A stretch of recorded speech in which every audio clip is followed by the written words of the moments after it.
Hey guys, tonight we're not setting sail into the roughest waters history has to offer. No greasy pirates, no splintery ships creaking in the dark, and no sunburnt sailors arguing over treasure that probably sank years ago. Nope. Tonight, we're drifting somewhere much colder, much quieter, and far more impressive. The Arctic.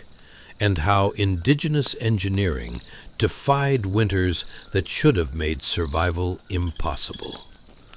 But before we wander into snow-covered landscapes, frozen winds, and nights that seem to last forever, take a moment to like the video and subscribe, but only if you actually enjoy these slow, thoughtful journeys.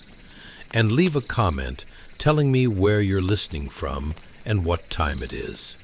Somehow, it's always 2 a.m. somewhere, and honestly, 2 a.m. feels like the perfect time to think about warmth, shelter, and clever ways to survive the cold.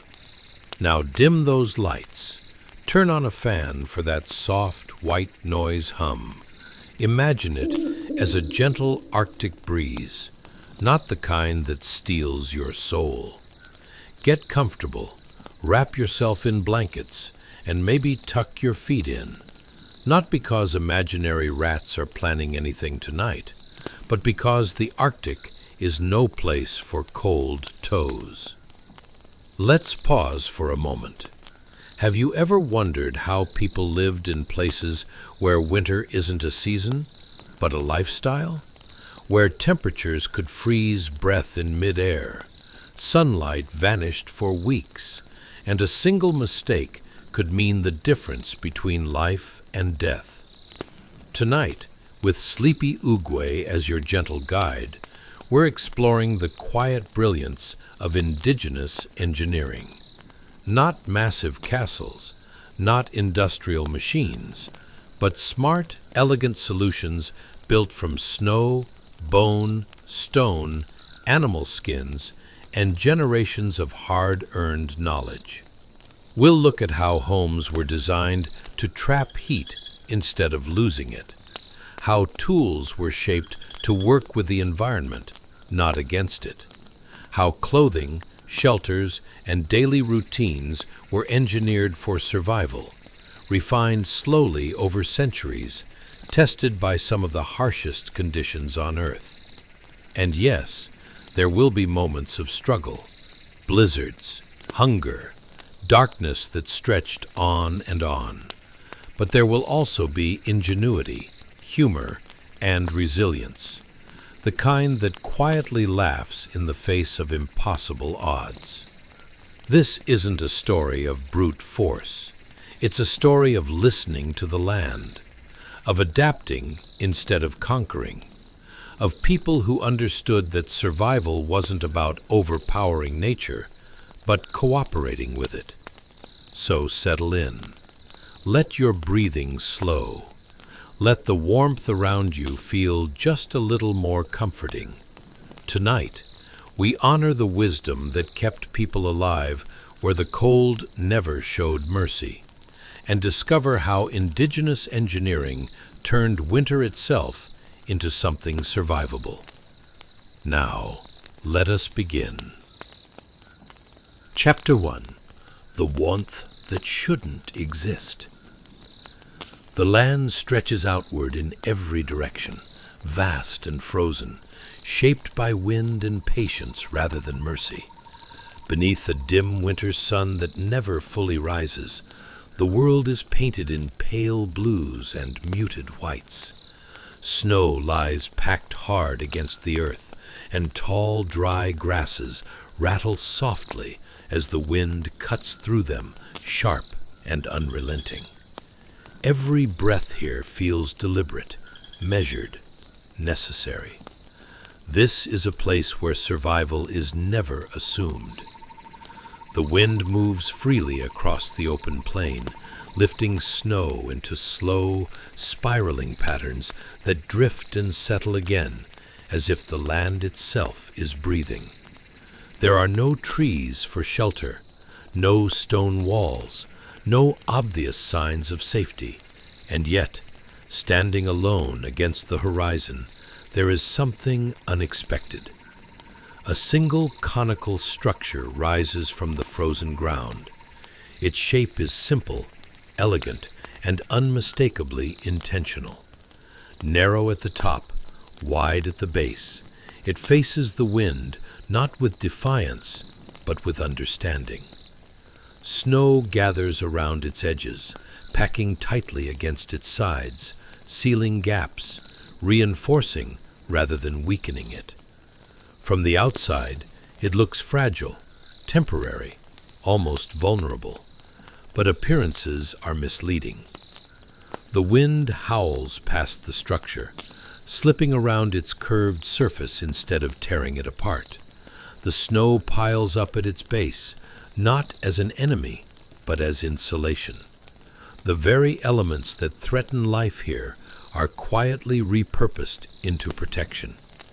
And inside, something remarkable exists. A warm glow flickers softly, barely visible through the structure's entrance. It is not the roaring heat of a fire meant to dominate the cold, but a controlled, steady warmth, calm, efficient, intentional. The air inside is still, protected, breathable, a refuge shaped not by brute force, but by knowledge passed down across generations. This conical shelter is not an accident. It is the result of careful observation, deep respect for the land, and an understanding that survival in extreme environments requires cooperation with nature, not resistance against it. Indigenous engineers did not try to conquer the Arctic. They learned to listen to it. Every angle of the structure serves a purpose. The sloping walls prevent wind buildup. The height allows smoke to rise and escape without stealing warmth. The materials, hides, grasses, earth, snow, are chosen not for permanence, but for adaptability. When conditions change, the shelter can change too. Outside, the cold remains unforgiving. The winter sun hangs low, offering light without heat. The wind continues its endless journey across the plain, indifferent to human effort. Yet inside the structure, time slows. Hands warm, muscles relax. Life continues. This is the ultimate survival achievement, not towering monuments or machines, but a quiet mastery of environment. A solution born from necessity, refined through experience, and preserved through memory rather than blueprints. In a world where the environment was a constant challenge to human existence, this shelter represents something profound: resilience without excess, innovation without waste, comfort without domination. Snow continues to swirl at the base of the structure, strengthening it with every gust. The wind cannot take what it cannot grasp. The cold cannot reach what has been thoughtfully protected. And the people inside do not fear the land, they understand it. As the winter light fades further, the glow within remains steady, a reminder that even in the harshest conditions, human ingenuity finds a way to create warmth, safety, and continuity. Not by fighting the cold, but by learning from it. And so, on this frozen plain, beneath a pale sun and restless wind, the conical structure stands quietly, a testament to indigenous engineering, patience, and the timeless truth that survival often belongs to those who listen best. The land howls, the shelter holds, and life endures, calmly, wisely, and warm against the cold. Chapter 2: The Great Migration of Market Agony. Hey guys, Welcome back to another cozy plunge into the quirks of history, where absurdity reigns supreme and all the comforts of modern life are nowhere to be found. Tonight, we'll take a gentle snooze through a lively scene filled with characters as resilient as a cat who just found a bath waiting for it. As the sun dips below the horizon, we're entering the bustling streets of the Great Plains in the 18th century. Imagine it, a symphony of sounds, aromas clashing like clumsy dancers at a wedding, and the unmistakable rhythm of survival drumming beneath your feet. Now, let's get real for a second. Have you ever considered just how many times you internally debate the merits of changing your clothes? You know, bedroom styled, but then miss the toast in the kitchen because you've zoned out staring at your closet? Ever found yourself studying the living room like it might hold the secrets to ancient wisdom rather than simply gathering dust? Would you trade that moment of indecision for the sheer thrill of haggling over a sack of slightly overripe potatoes? Spoiler, you wouldn't. So, cozy up and grab your turkey leg, preferably not overripe, because congratulations! You've just woken up in a world where frostbite is the least of your worries, and the market means you'd better be ready for a tug of war over the last loaf of bread. And here we go. As twilight descends, the sun paints the stone buildings in hues of amber and deep cobalt, throwing elongated shadows across the cobblestones. The market, imagine a chaotic kaleidoscope of food carts, fabric stalls, and the unmistakable scent of something reminiscent of old boots, begins to quiet down, giving way to a chorus of sighs and reshuffling feet. Picture it. Vendors wrangle their goods, folding tents and rearranging wares, all while packing up the remnants of a day in a marketplace that could rival your local supermarket on its busiest Sunday. But don't let the quiet fool you. This is the calm before the storm.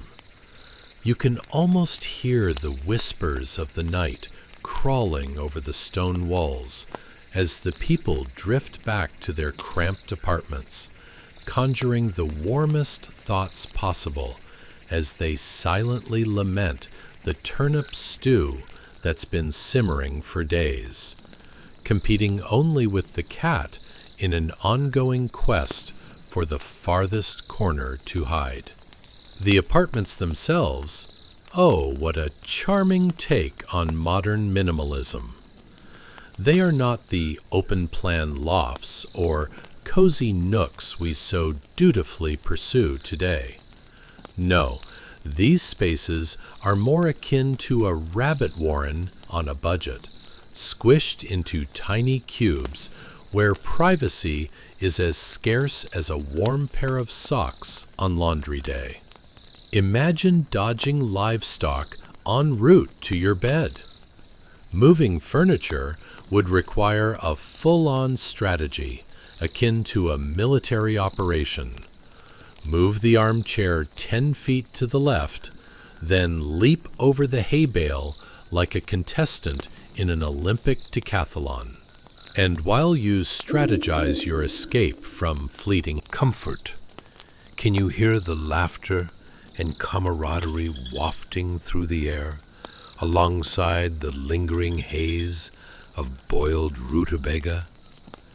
There's something undeniably delightful about a group of people gathered around a meager table with countless tales of the day, the riveting story of that one time I almost went home without bartering, might become the highlight of your dinner chat, eclipsing even the culinary mystery simmering away on the fire. Speaking of culinary wonders, let's take a moment to discuss the delicacies on the menu tonight. The finest in foraged culinary delight. Is that last week's potato? Or maybe a slightly courageous sprig of wild onions?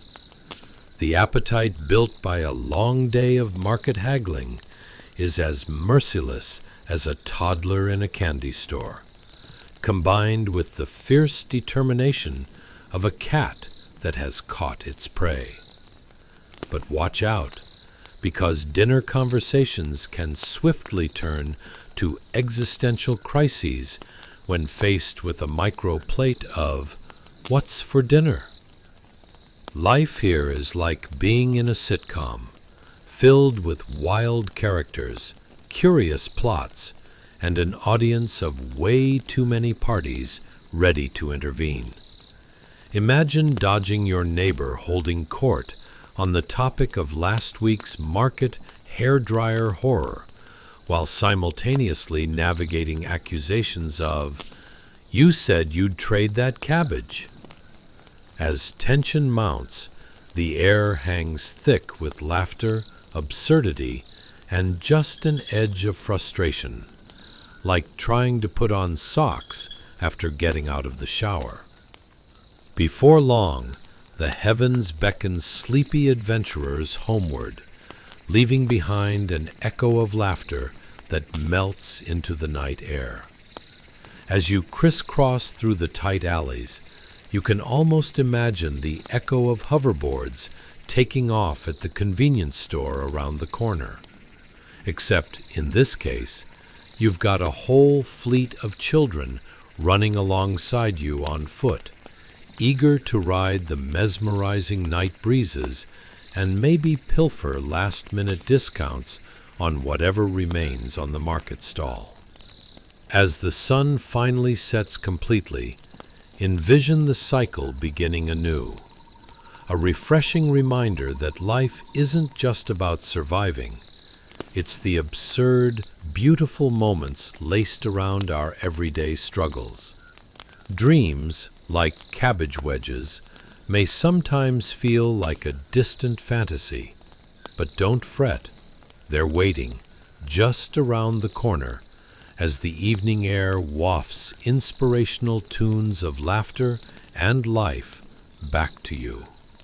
So, as you drift toward the gentle embrace of sleep, keep close this delightful chaos, reminding yourself that even in the ordinary struggles of life, humor finds a way to dig itself in like a stubborn clove in the kitchen drawer.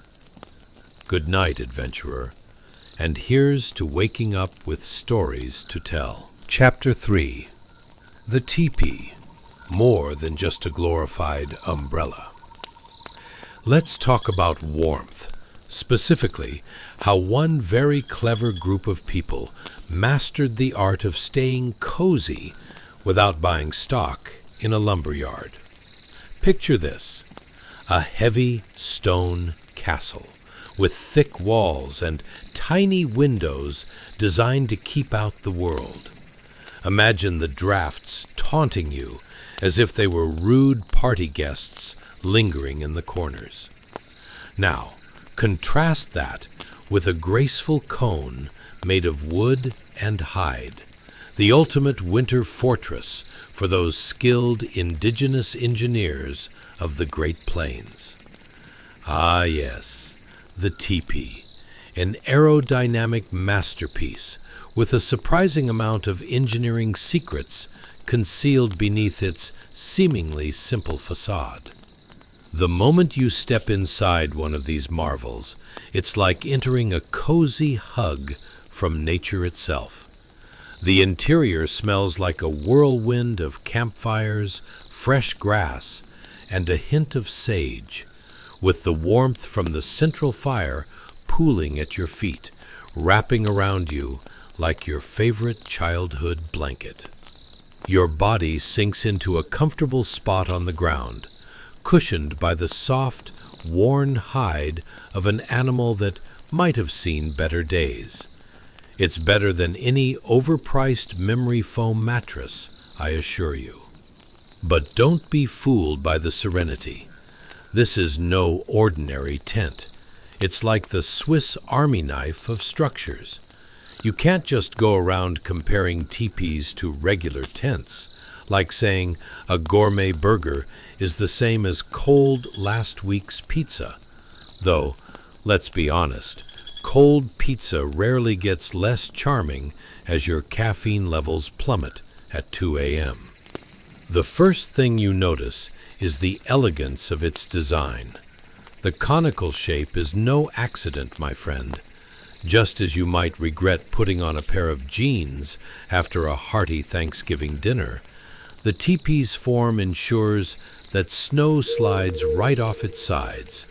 No winter roof raking needed. But wait, why stop at function when you can have flair? The coverings of these marvels were often adorned with vibrant, detailed artwork. This wasn't just decorative. It was a way to tell stories, a decorative autobiography of the family residing inside. Your neighbor's cow prints could appear as drab as an office cubicle compared to the storytelling splendor of a well-crafted teepee. Imagine telling your friends, "Oh, your flat on the 3rd floor is nice, but have you seen the intricate wildlife ballet displayed on my dwelling?" Now, these portable pads of perfection are akin to your favorite food truck, a pop-up shelter that happens to be ready for a fiesta at a moment's notice. The quintessential feature was that the whole structure could be disassembled in record time. Just like you might toss out reckless plastic bags after a grocery run, the meticulously crafted poles and covers of a teepee allow you to pack up and hit the road in search of greater grazing land or the nearest Wi-Fi signal.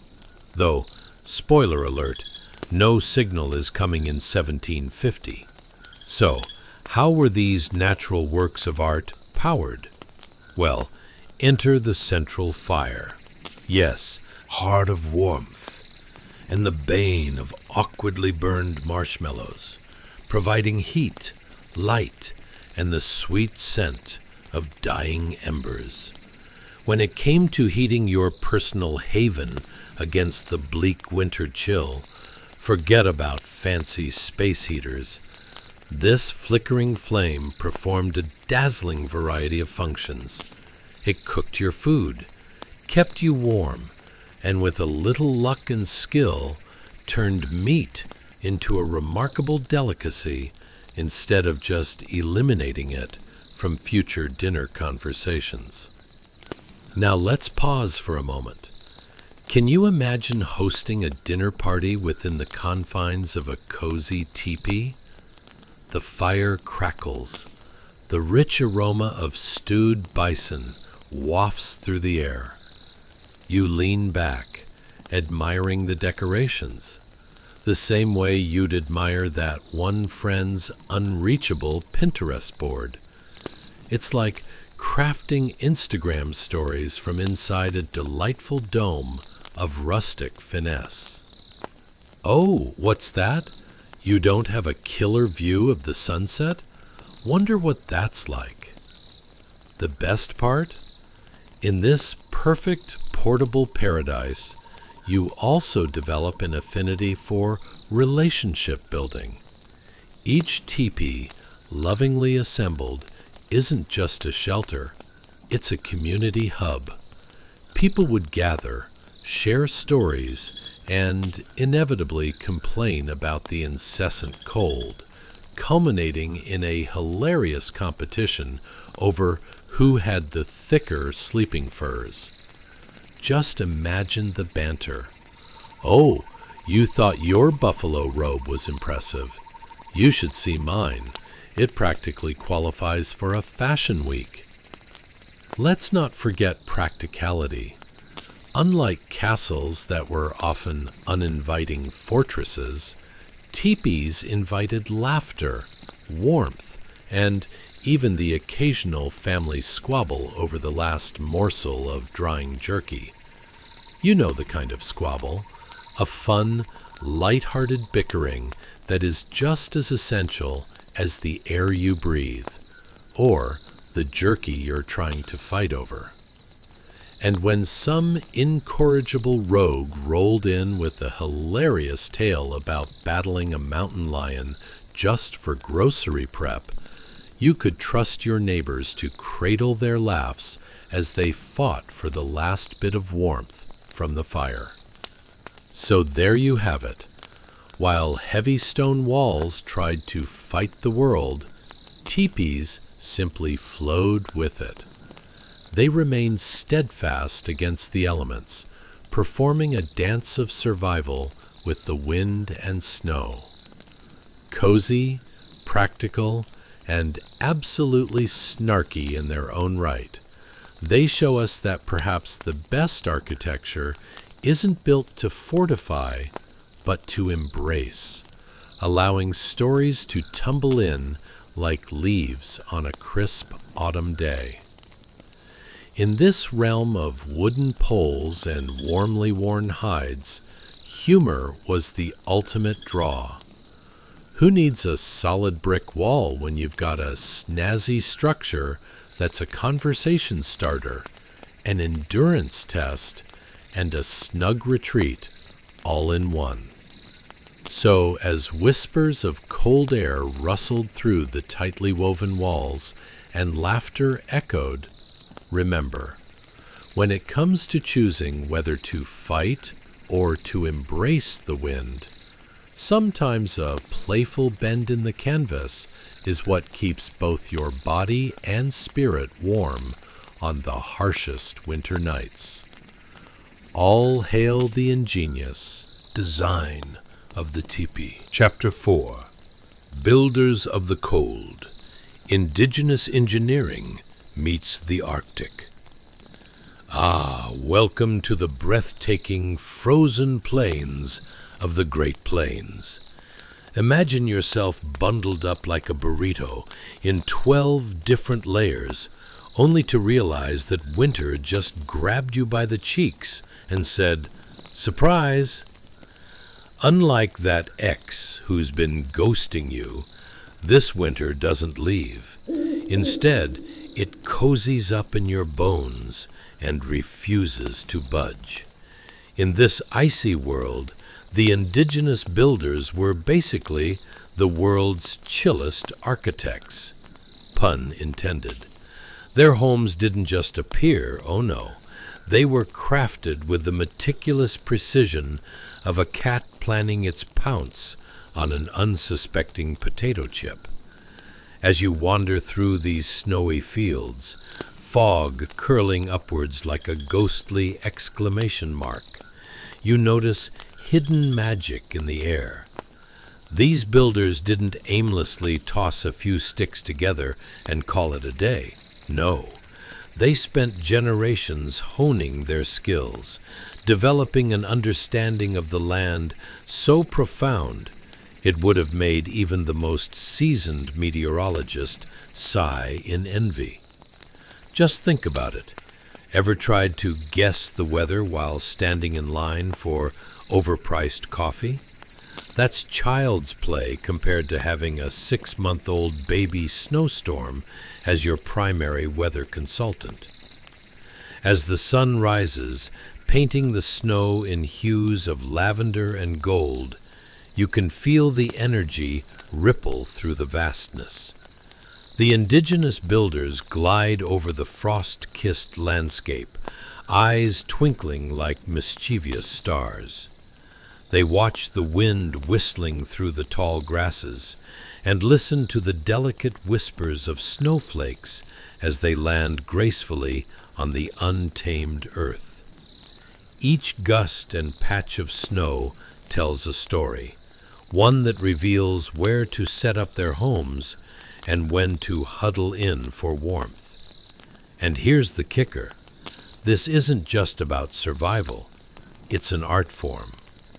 Picture a world where every decision is informed by a textbook's worth of nature facts. You might ask yourself, where do I put my furniture? How about my thriving collection of snow globes? For these builders, that was a life and death question.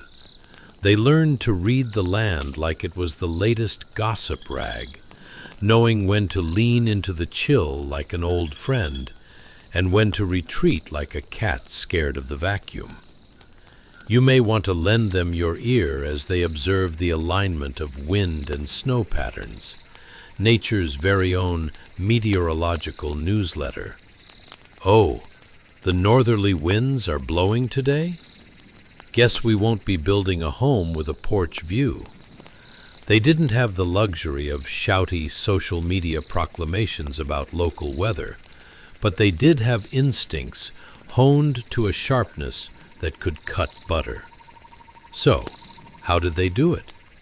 Through generations of careful observation and an unyielding love for their landscape. Imagine the fascinating scene. Fellow builders congregate under the faded blush of dawn, huddled together in a gentle whirl of conversation, laughter, and well-intentioned popcorn kernel banter. Did you see where that snowdrift landed? Idiot thing probably thought it could hide out on the warm side of the plains. The landscape isn't just their home. It's a stage for pattern playing, like a giant game of Twister, where the colors of the land dictate their moves. As they march over the frozen terrain, you swear you can hear their boots crunching the snow in the rhythm of a song, a tune only they can understand. Were their conversations about the best spots to place a lodge animated, all gestures and chuckles? You can bet your last snowflake they were. Oh, believe me, Frank, you do not want to put your lodge near the creek this season. Last winter was a total washout, and I don't mean the good kind. How inspiring it must have been to live in a world where your job wasn't just about survival, but about mastering the elements. You bet they snickered at the idea of people back home stressing over online meetings, or while waiting for a Zoom call that's never going to start. Rain, snow, just nature being nature, folks. Now, that's a call worth answering.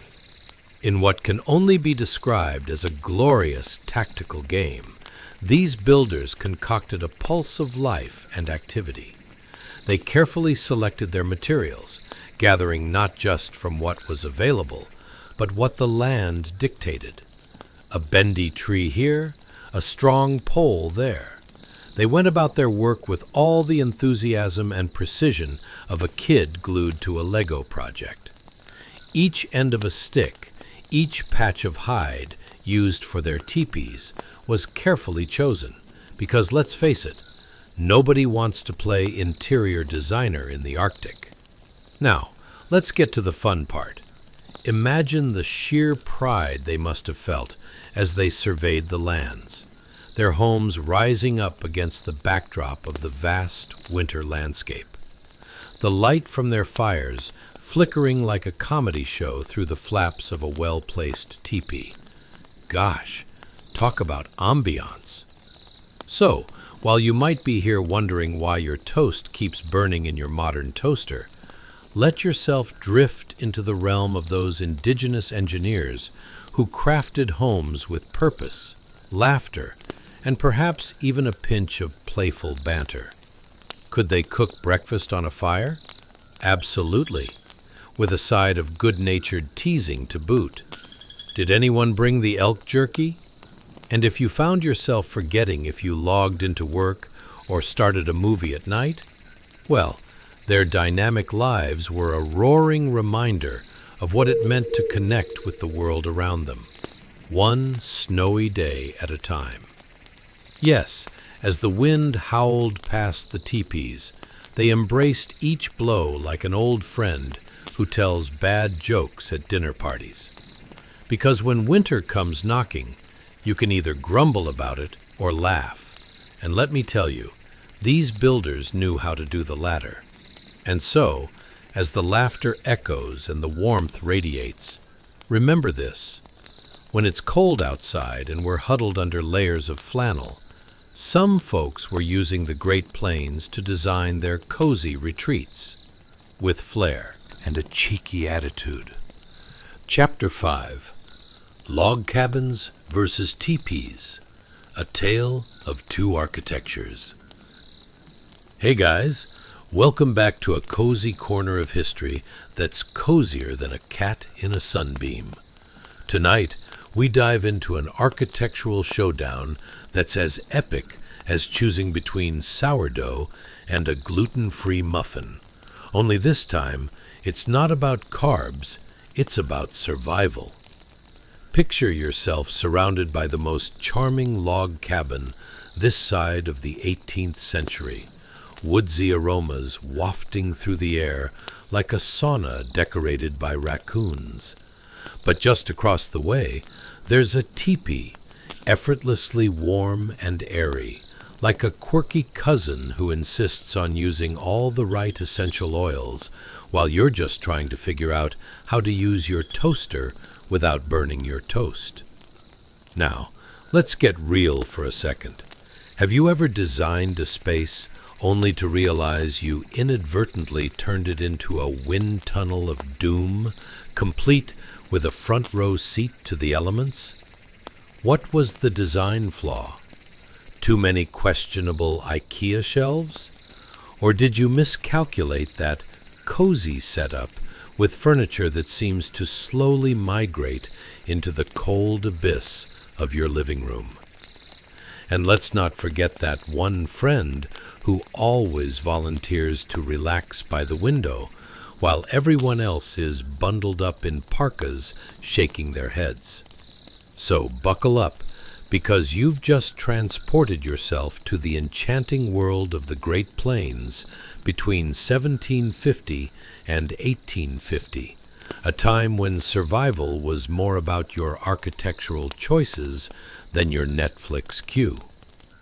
You awaken in a quaint colonial cabin, logging dreams swirling around you like a gentle wispy fog, the kind that makes you want to wear plaid and build a fire. But hold on, it's also smoky and somewhat claustrophobic, as though the walls are conspiring to keep you locked in. "Hey," you might shout to the air, "can we get some ventilation up in here?" But the only reply you hear back is the sound of smoke curling up your nose and an unsettling feeling that winter is not just outside, it's having a full-blown house party inside your living space. Picture the logs stacked into a charming little square, very rustic, very "I need a chimney sweep." But oh boy, do they forget about airflow. The heat? You'd think you were trapped in a superheated sauna run by an overexcited moose. The logs are leaking a heat that's basically a half-hearted sigh of warmth, making you feel like the world's least comfortable burrito. Yes, you have a roof, but guess what? It might as well be singing a duet with every draft that rolls through those cracks. But just a hop and a skip over yonder, there's the formidable design of the indigenous teepee. It stands tall like the grand champion of efficient engineering, with its conical shape perfectly devised to funnel the winds right up and away, allowing warmth to nestle comfortably at the bottom. It's like that one friend who always picks the best restaurants, but for climate control. I mean, really, when did anyone ever consider a log cabin the ideal breathing organism? The walls of the teepee seem to be engaged in a loving dance of air with nature. I mean, if walls could win awards, the teepee would be up for Best Supporting Structure every time. And there's a reason. Its design is as much about airflow as it is about aesthetics. This is not your wood and nails project, folks.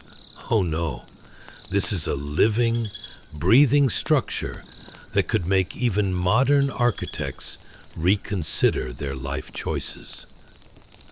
Now, let's slip into the sensory delights of these two distinctly charming abodes.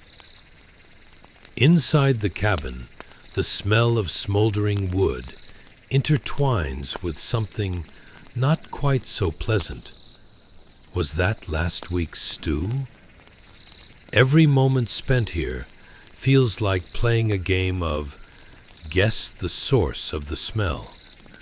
It's straight up old school survival vibes with a touch of, please, no more beans.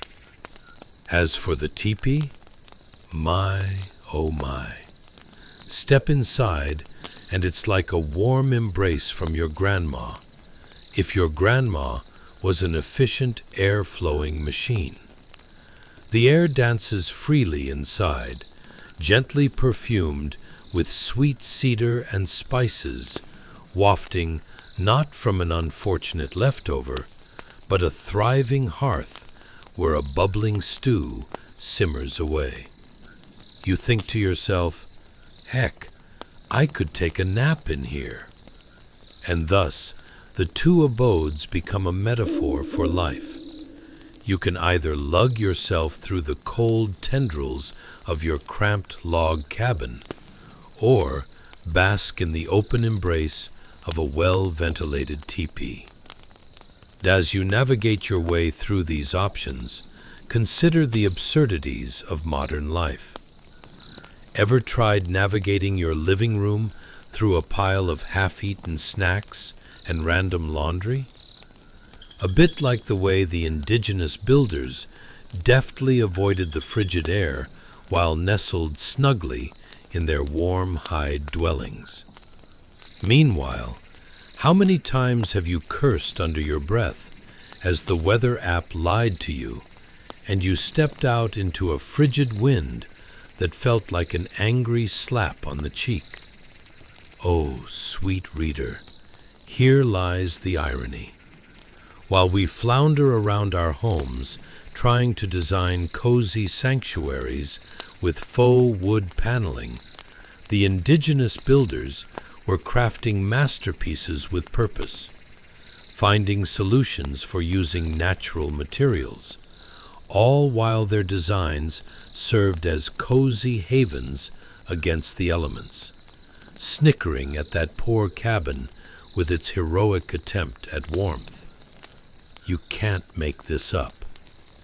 So, whether you're warming cold toes next to a fire pit, or contemplating where the joys of your blanket fort went wrong, remember, it all comes down to one fundamental question.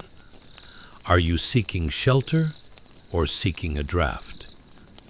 And while you ponder that, let's embrace the teepee's wisdom and sigh. Because when it comes to choosing between warmth and whimsy, folks, you know you'll always choose to snuggle in. Chapter 6. Wind Warriors. The Teepee Triumphs Over the Tempest. Hey guys, welcome back to the wildest ride across the Great Plains. Tonight, we're about to experience a battle so fierce, it makes your aunt's Thanksgiving roast seem like a gentle simmer. Imagine the wind howling ferociously like a pack of rabid wolves on karaoke night.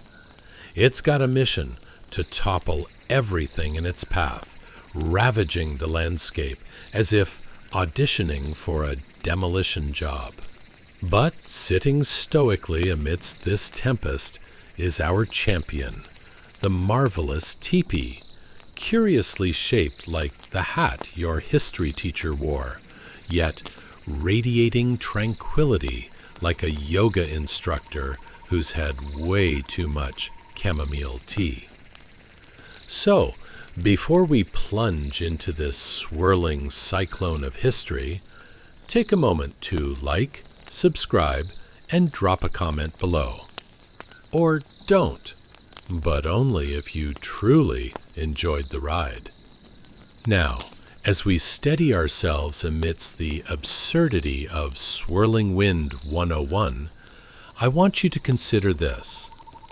Have you ever walked into a particularly windy day and it felt like the universe itself slapped you sideways? Or perhaps wrestled with an umbrella that had a vendetta against your sanity? If so, brace yourself, because you are about to step back in time where the warriors of wind were not only real, but also had impeccable taste in breathable structures. Congratulations! You've just woken up in the year 1800, nestled snugly in the heart of the Great Plains, surrounded by expansive vistas, and the kind of wind that makes your hair stand up like you've just touched an electric fence on a dare. Now, here's a fact. You are not just in any old home. No, my friend. You're in an indigenous teepee, elegantly crafted by skilled builders who understood wind dynamics better than most modern engineers understand Twitter. Looking around, you notice something remarkably soothing about your new dwelling. The teepee stands resilient, gracefully angled, its smooth canvas wrapped tightly in place, like a burrito prepared by a culinary genius. You take a deep breath and realize that while the outside world is a chaotic ballet of swirling dust and frigid air, inside your teepee, it's like a cozy treehouse where the wind can't get in on the action. It's more enchanting than a cat video on loop. Now, let's talk ventilation. Spoiler alert, your teepee is not just a pretty face. It's a stellar engineering marvel. Think of it as a well-oiled machine, pivoting gracefully around wind gusts like a professional dancer who's mastered the art of avoiding unsightly faceplants. You don't just have four walls here. You've got a carefully designed conduit for air that directs the tumultuous gusts straight up into the open sky, while keeping the warmth right where it needs to be, snugly low. You know what this feels like? Like sitting in a fancy cafe on a chilly day, your cappuccino in hand, while outside, people valiantly wrestle their scarves and trudge through snow like confused penguins. And let's not forget about the artistry involved. When you look closer at the walls, you can see meticulous designs woven into the fabric, almost as if the wind itself has pulled out its best rotary tool and said, "Let's add some flair." You might even think of inviting your 21st century friends to stay at your glam new abode, only to realize they'd complain about lack of Wi-Fi access, never mind the exquisite craftsmanship around them. "But where's my phone charger?" they'd ask, while happily cozying up by a real fire that doesn't require App Store approval. Now, picture the critters that inevitably find their way into this prairie paradise. Unlike the abandoned pumpkin spice lattes left on the ground in today's urban jungles, your teepee features an unexpected variety of elements. The crickets chirping in a chorus that sounds like a soothing symphony, and a gentle rustle of fabric as the wind plays peekaboo with your dwelling.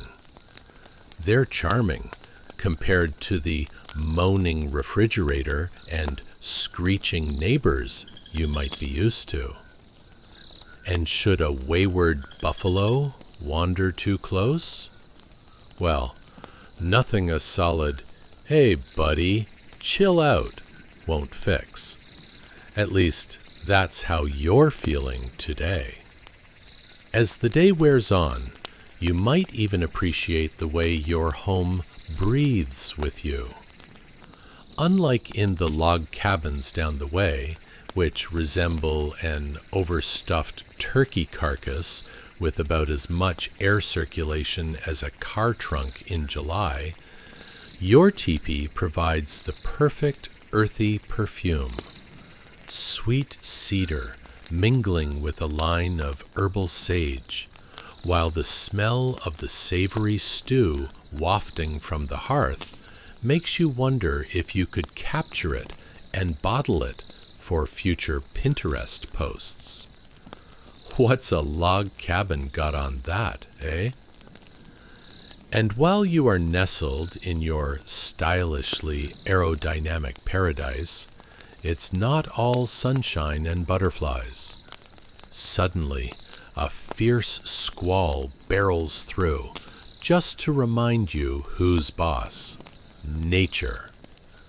Yet, your trusty teepee stands firm, allowing the wind to dance around it like a tornado of confused sheep, while you relish in the cozy confines, snickering at its oddity. Sure, you might hear it groan a little, but it's less about, "Help, I'm going to blow away," and more like grumpy complaints from an uncle who just got told to moderate his potato intake. As the wind shrieks and howls like an angry arena of banshees, you just lean back comfortably on your furs and think, "I could get used to this." It's like living in a cozy fort, only instead of pillows and a dream catcher, you've got natural materials and a working knowledge of wind direction that solves the ultimate quest: warmth versus ferocity. So, as you ponder these wonders of historical engineering and perhaps the secret life of your home as a wind whisperer, just remember, my sleepy friend, while some have faced winter storms armed only with questionable construction, you are nestled in the graces of a design that hugs the heart and fuels the imagination like a warm cup of cocoa. And it's all thanks to ancient ingenuity, proving its majesty even against the most ferocious gusts. And as the wind continues its cacophonic serenade outside, the real question lingers: will the buffalo stay at bay? Or are you about to host a turf battle of epic proportions? Buckle up, because this architectural adventure is anything but over. Chapter 7. Hauling Home. A portable squall of cozy insanity. Hey guys, welcome back to the home improvement show that's about as straightforward as teaching a cat to fetch. Tonight, we're putting the "you've gotta be kidding me" back in DIY as we dive deep into the ins and outs of indigenous engineering on the Great Plains. Picture this: a madcap circus of long poles, animal skins, and more confusingly structured homes than a toddler's block set after a major earthquake. Grab your marshmallows, because we're going to roast some serious architectural misperceptions. Now, before we become experts on moving house with a travois, take a moment to like, subscribe, and maybe comment below, though only if you find yourself laughing harder than a hyena at a stand-up comedy night. And while you're at it, dim the lights, tune in that fan to give you a slight breeze from the north, and get comfortable, because we're about to jump into a scene that will make moving day at your friend's house seem like a leisurely Sunday stroll. Have you ever packed for a vacation and realized you'd brought your entire closet, plus items you swore you'd never wear? Imagine if each item was crucial for survival instead of just unflattering swimwear. What if you had to not only move your home, but ensure it survived everything from sudden blizzards to curious buffalo? Ever try explaining that to a toddler who is already convinced that packing means finding every toy they've ever owned? Well, buckle up, dear listener, because here on the Great Plains circa 1825, you've just woken up in a world where every day is an exercise in survival and absurdity on a grand scale. Around you, the sun peeks over the horizon, stretching its arms and yawning like it's had one too many cups of coffee. It's time for a migration, and no, I'm not talking about that awful decision you made to visit your in-laws during the holidays. You find yourself surrounded by a group of skilled indigenous builders, deftly taking apart their home, a trusty teepee designed to withstand the whims of both nature and badly aimed playing darts. They wield long wooden poles like a marching band without a drum major, delicately balancing tradition with survival instincts sharp enough to slice through a brisk morning breeze. Each pole emerges gracefully from the structure, like an elegant cactus undergoing a complicated yoga routine. You see them carefully laying the poles down on a travois, a contraption that looks like the floor of your closet during a spring cleaning project, only instead of old sneakers and dust bunnies, it's a means of transporting their entire home. You might wonder, how did they even get this home here in the first place? Certainly not with IKEA instructions, I assure you. Imagine your living room being suddenly disassembled before your very eyes, and yet every pole, every piece of fabric seems to have its own personality, like a sitcom. Cast whose contracts are up for renewal. These builders aren't just disassembling a house. They're performing a delicate ballet where each turn of phrase is a whispered secret of the land itself. You might start to think, why can't I relocate my Amazon Prime deliveries like this? Ah, the limitations of modern technology. And let's not forget the insulation. The fabric of the teepee isn't just some glorified bedspread. It's an engineering marvel meant to keep out Arctic winds, yet is remarkably breathable, almost as if nature had colluded with the builders and said, hey, let's make this cozy enough so they forget how frigid it gets outside.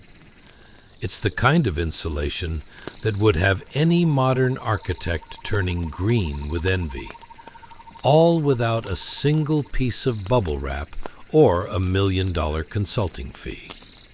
As one builder expertly ties the poles together, you can imagine them thinking, I hope the buffalo are taking notes because they'll be living in a modern-day igloo before they know it. You catch snippets of conversations, murmured encouragements, mischievous banter, and the occasional dramatic flair akin to, you won't believe what happened at last night's dance. You half expect someone to break into song about their making enthusiastic choices for moving day. The air is filled with earthy scents, dried sage, the faint aroma of leather, and a hint of cedar that reminds you of those fancy wood-scented candles your friend insisted would change your life. Trust me, my cozy companion, nothing will ever compare to living within a structure that smells like Mother Earth herself decided to throw a perfume party. As your collective troop of travelers begins the trek across the hills, each pole and mat flaps like a rowdy flag in a parade, serving as an emblem of their nomadic spirit, both grounded and spirited. Imagine a contemporary yoga class, but with a lot more dirt and a touch of excitement akin to racing against time for the bus.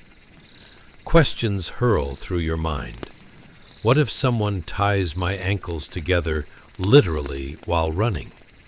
Am I about to discover my inner superhero, or just sprain something? But there's no time for existential dread. It's all hands on deck. Navigating the uneven terrain, it's clear that the entire process of moving a home is essentially an extreme sport, the likes of which your weekend warrior friends would sip protein shakes and envy. The skill it takes to balance everything, to ensure warmth and functionality, all while chuckling at an occasional wayward tumble, it's true genius at play. Not to mention a little luck to avoid tripping over the buffalo who wandered a bit too close to the action. So, as the sun arcs through the vast sky, your eyes can't help but smile at this dazzling choreography. Not only are they transporting their home, they are embodying resilience and an intimate relationship with the land that rivals the best romances. One thing's for sure, if they can reconstruct their home in the time it takes for you to lose your phone in your couch cushions, then you, my dear, might just want to upgrade your packing game next time you go camping. And as they reach a gentle hilltop, consider how this whimsical yet practical parade isn't simply about moving a structure. It's about a life rhythm interwoven with nature, community, and the playful chaos of existence itself. Because in reality, who needs a spacious backyard when a flamboyant collection of poles becomes your portable castle? Now that's what I call blue sky thinking. Chapter 8. The Lodgepole Lifestyle, a timbered troupe of tenacity. Hey guys, welcome back to the wild and wacky world of historical architecture. Tonight, we're about to delve into something more solid than your ex's last excuse for breaking up. The sturdy lodgepole pine and its role in shaping homes during the Great Plains era. Yes, you heard me right. The kind of engineering that makes IKEA look like it's running a kid's craft booth at a summer fair. So dim those lights, grab your favorite blanket, and let's prepare to tuck ourselves into the cozy world of indigenous ingenuity. As you settle into your comfy spot, preferably without splinters, let me ask you a few ridiculous questions. Ever wondered how a tall, skinny tree becomes the backbone of a portable home? Or pondered if your modern-day couch could survive in a blizzard, let alone be packed up and moved across the hills without your mother-in-law noticing? Imagine explaining to your friends that you recently participated in a fast-paced game of how fast can we disassemble our living room? Wouldn't that elevate your next dinner party storytelling? Congratulations. You've just woken up in the year 1825, surrounded by a dazzling display of industriously twisted pole structures and the sweet scent of pine mingling with the earthy aroma of sage. Yes, you're in a patch of Great Plains paradise, where lodgepole pines stand sentinel around you like nature's enthusiastic cheer squad.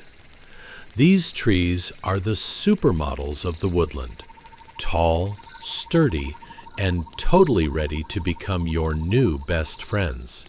Sorry, old friends, it's time to upgrade. Visualize the sun filtering through the lodgepole pines, casting slanted beams that bounce off the ground like errant beams of light at a disco party. These trees stretch high, perfectly designed to combat the wild winds of the plains. Their trunks are the kind of strong that makes you wonder how many gym memberships it took to get that kind of muscle mass. They aren't just tall, they're also flexible, doing an impressive impression of a contortionist during a windstorm. Now let's hop into the mind of a Great Plains builder, because honestly, they've outsmarted jeans-clad hipsters with their eco-friendly designs. First, they need to topple a few lodge poles while exchanging gossip about last night's exciting buffalo stampede. You didn't hear it from me, but someone definitely mistook a bison for a cow in the dark. In between snorts of laughter, they're using some fantastically precise techniques that no one would dare guess involved engineering equal to that of NASA, except way more flannel and no high fives from interns. Once the perfect poles are selected, they channel their inner lumberjacks with the precision of skilled artisans, deftly stripping the bark off without a hint of a splinter. That's right, folks, no bloody fingers here. As your builders work, the air fills with the satisfying crunch of bark being peeled away and the delightful scent of fresh pine wood. It's woody wisdom you can practically feel in your bones, like reading a self-help book that actually works. This wood isn't just sturdy, it's practically a cozy sentinel ready to take on a winter storm. But hang tight, because things are about to get even more immersive. Picture a group of builders placing their carefully selected poles upright in a circular formation, a form of DIY housing reminiscent of a merry-go-round built by a team of over-caffeinated squirrels. They tie these poles together with leather strips, laughing and cracking jokes about how Dorothy didn't need to find her way home. She just needed a good locksmith for that tornado-riddled house of hers. Around you, the smell of cedar fills the air like a woodsy cologne intended to lure seals, while all you can think is that the fragrant notes of nature managed to take a victory lap after the last bee-go-round went out of style. The builder's laughter dances in the air, accompanied by the rustling of animal hides that once kept their homes warm, reminding you of how a well-placed duvet can transform your TV-watching experience into something tragically cozy. As the sun begins to dip lower, your crew pulls out the lighter-toned decorative skins, a barricade against the swiftly falling temperatures. Imagine the skills involved in treating animal hides. There's no YouTube tutorial for this kind of crafts project.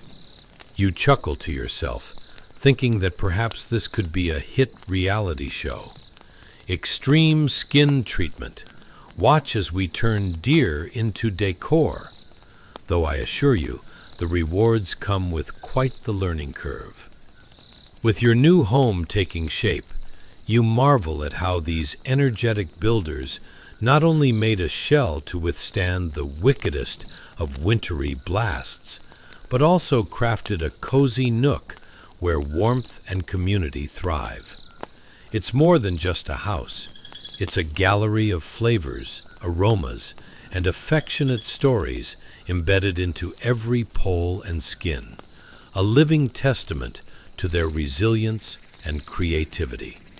If modern architecture taught us anything, it would be less is more, unless you have a pressing obligation to over-explain how a home made of bark and flexibility can weather nearly anything nature throws with a whimsical shrug. So, as the final touches of the lodgepole frame soak up the remaining daylight, consider how the builders smile at the layered skin and the great stories crafted within. This isn't just the act of building a home, it's weaving a tapestry of life itself.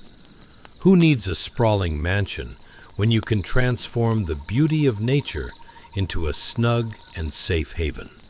Next time you're frustrated about picking up after your pets, just remember, lodgepole homes were a personal fortress built with as much heart as ingenuity, and the company of friends shared over blazing fires and laughter is the kind of warmth you can't buy at IKEA, no matter how many assembly manuals you collect. Chapter 9. Stripping Down to the Essentials. Poles and Puzzles. Hey guys, welcome back to another episode where we trade in your pillows for pine and your boring urban woes for the wonderfully wild world of indigenous engineering. Tonight, things are about to get smoother than the butter you can't quite get off the pan in your kitchen. We're peeling back the layers on how the Great Plains folk crafted their homes from the trees around them. Spoiler alert, no assembly required, and definitely no trips to a crowded hardware store. Now, picture this. You're nestled in your favorite recliner, fluffed pillows in a defensive position against the world, but deep down, you're wondering, have you ever thought about how difficult it must be to strip bark from a tree without it feeling like a first date awkwardness?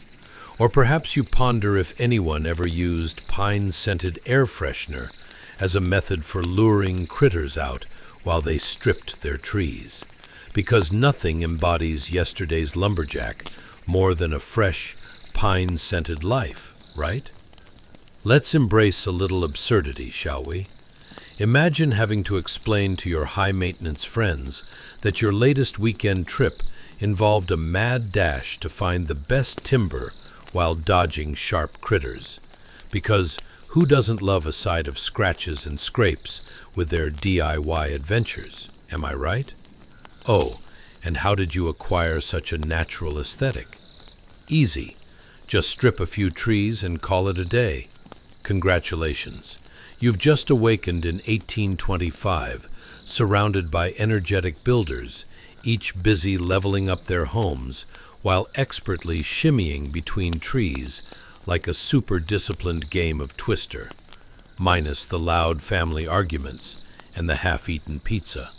The fresh scent of pine lingers in the air as industrious hands strip the bark from lodgepole pines. It quickly dawns on you that this is serious business. Builders here are honing a unique mixture of craftsmanship and artistry, engaging in a ritual that feels as sacred as your morning caffeine fix. Let's talk about this brilliant strategy, shall we? It begins with selecting a pole, the process akin to shopping for the perfect avocado. You cannot pick just any one. No, they're looking for that smooth, strong wood that can endure the harshest winters. This is no casual stroll to the store. It's more like a gymnastics routine. Precision and flexibility are paramount.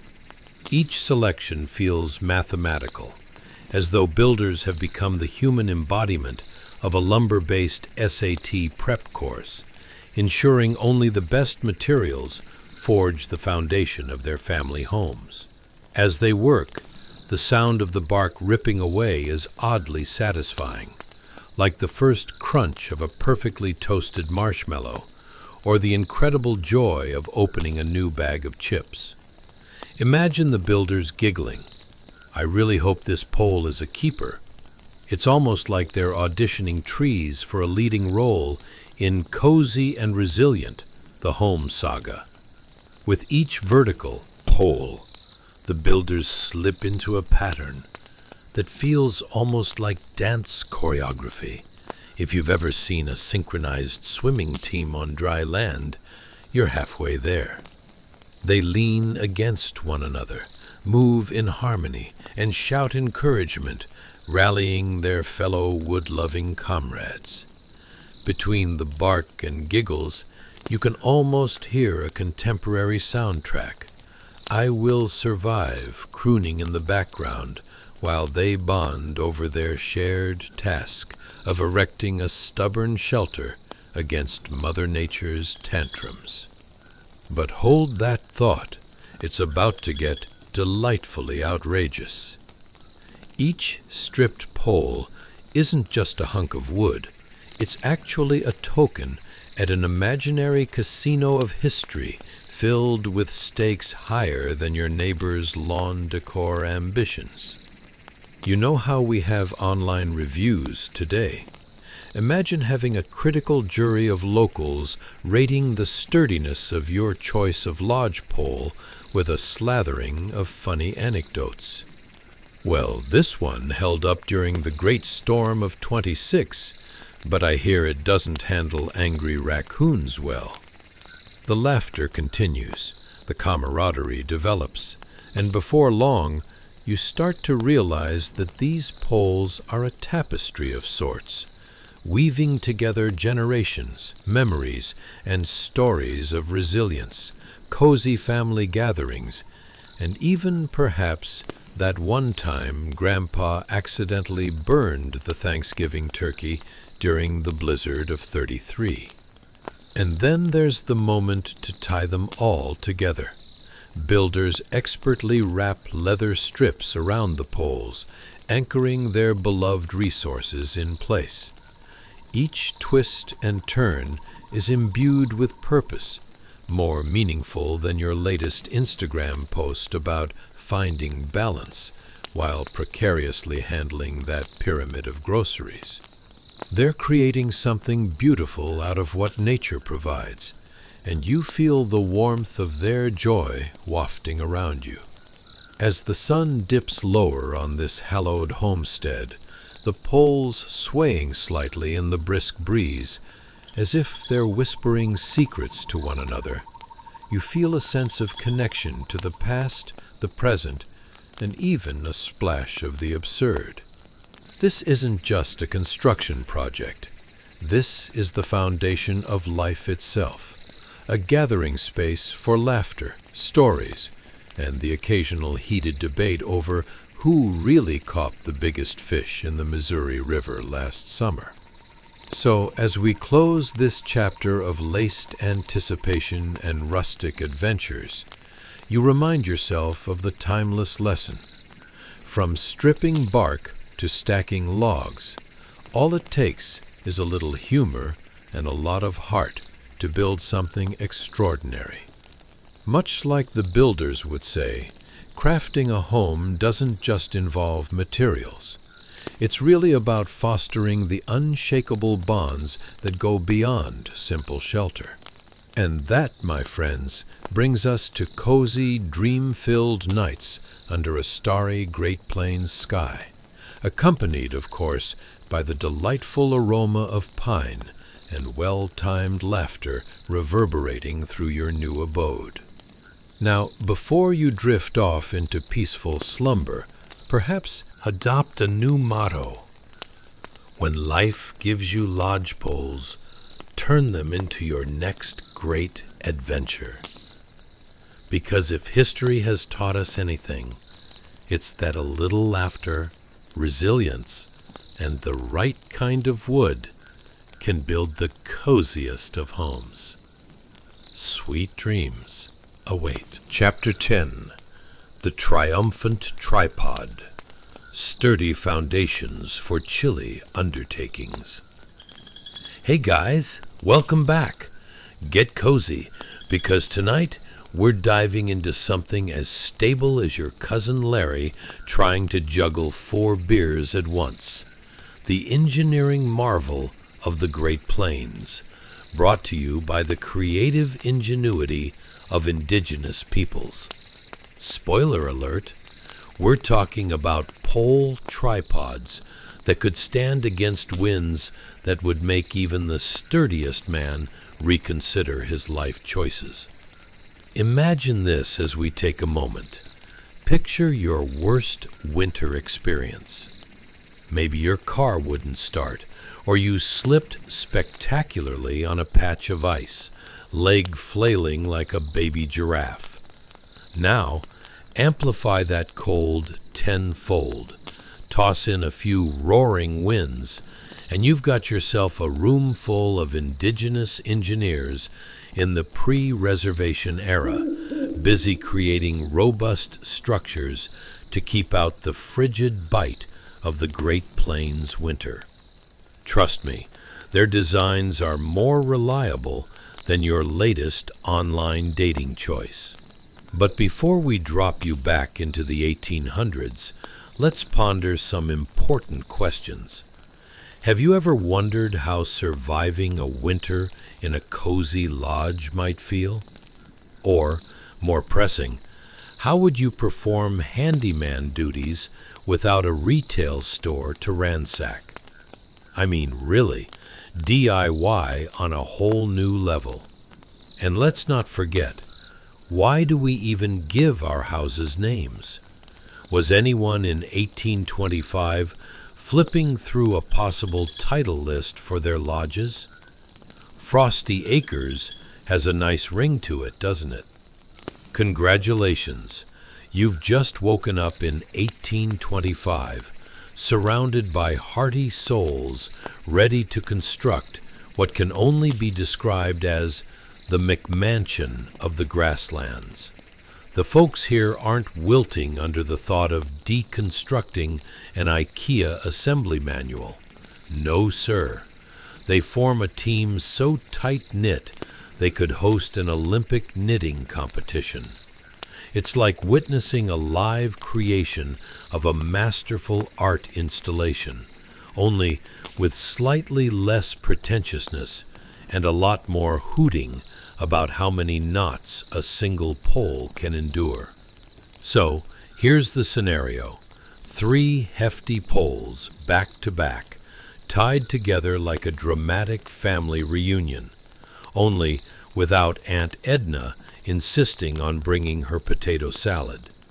These poles stretch out like that brave friend who always volunteers to try everything on the menu, desperately holding it all together at the top while flaring wide at the bottom like a host of a reality show episode gathering its contestants. The structure is so stable that you can almost picture it scoffing at stubborn gusts of wind. It laughs in the face of nature's perplexing tantrums and whispers, "Oh, really? Try me." Take a moment to relish that image.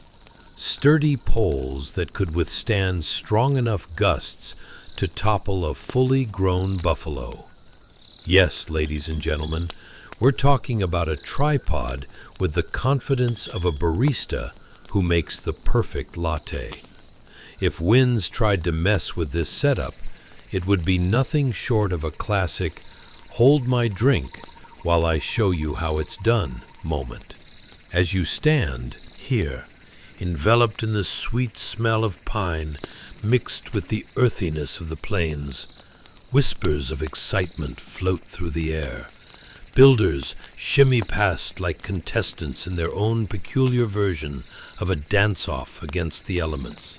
They lather those tripods in leather strips, wrapping them tight like an over-enthusiastic parent trying to keep their toddlers secure in a shopping cart. This is serious business. Each pole is not merely a piece of wood. It's a promise of stability, coziness, and a roof over heads that might otherwise be subject to merciless cold. But let's take a breather and appreciate the absurdity. In the modern age, you'd simply swipe right for a sturdy home on an app. Here, these ingenious folks choose stronger materials, wrestling with physics and natural resources like overzealous gym-goers pumping iron for a summer bod. Each tying of a leather strip resonates deeply, echoing through generations. If only those strips could talk. They would regale tales of toddlers, family squabbles about who gets the best corner, and heartwarming moments like Grandma getting her foot stuck in a lodgepole while looking for her favorite shawl. As the sun dips ever lower, casting awkward shadows that may or may not resemble dancing spirits, you find yourself lulled by the weight of their camaraderie. Not only are they building homes, they are crafting legacies wrapped in laughter and resilience. That tripod? It's not just a shelter, it's a party. A place where stories are shared, laughter bounces from wall to wall, and someone always burns the bread, as if it were an expected rite of passage. And here comes the kicker. These poles, lovingly assembled, aren't simply for thwarting winter chills. They represent an unbuilt legacy of ingenuity, humor intertwined with hardship, and memories woven together like a quilt, fiery enough to keep you warm on the coldest nights. So next time you prepare to huddle under blankets, take a moment to solemnly thank these architects of warmth, whose artful layering of leather and wood surrounds you with a snug embrace. So, as we wrap up this chapter of chilled chuckles and architectural absurdities, remember that even in the harsh Great Plains, laughter intermingled with hard work turns a chilly night into a cozy celebration. Because if history teaches us anything, it's that while winters can be tough, a good community, a few poles, and a sprinkle of ingenuity can always make for a delightful evening. Sweet dreams of warmth await, my friends. Chapter 11. Spirals of steel and snow, cagey structures rising in the cold. Hey guys, welcome back. Tonight, buckle up your thermal belts, because we're taking an exhilarating ride through something cooler than an ice cube's hangout. Armchair engineering straight from the Great Plains of the 1800s. Get ready to dive deep into the world of building designs that are more resilient than your high school self during exam season. Now, settle in as we prepare to address some burning questions.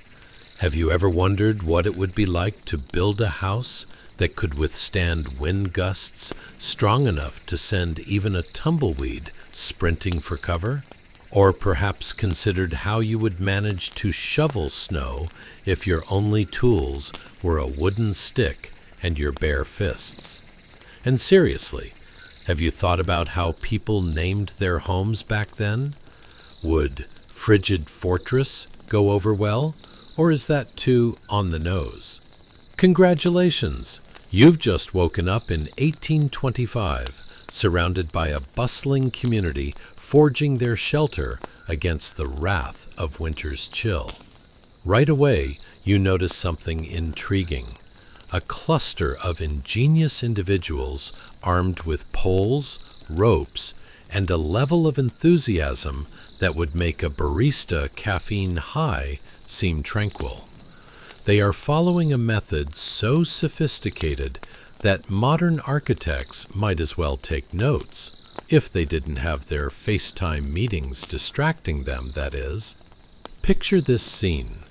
A group of builders, more diverse than the cast of a sitcom, are adding vertical poles in a precise spiral formation. It's almost as if they're trying to create the world's largest spiral staircase, but in reverse.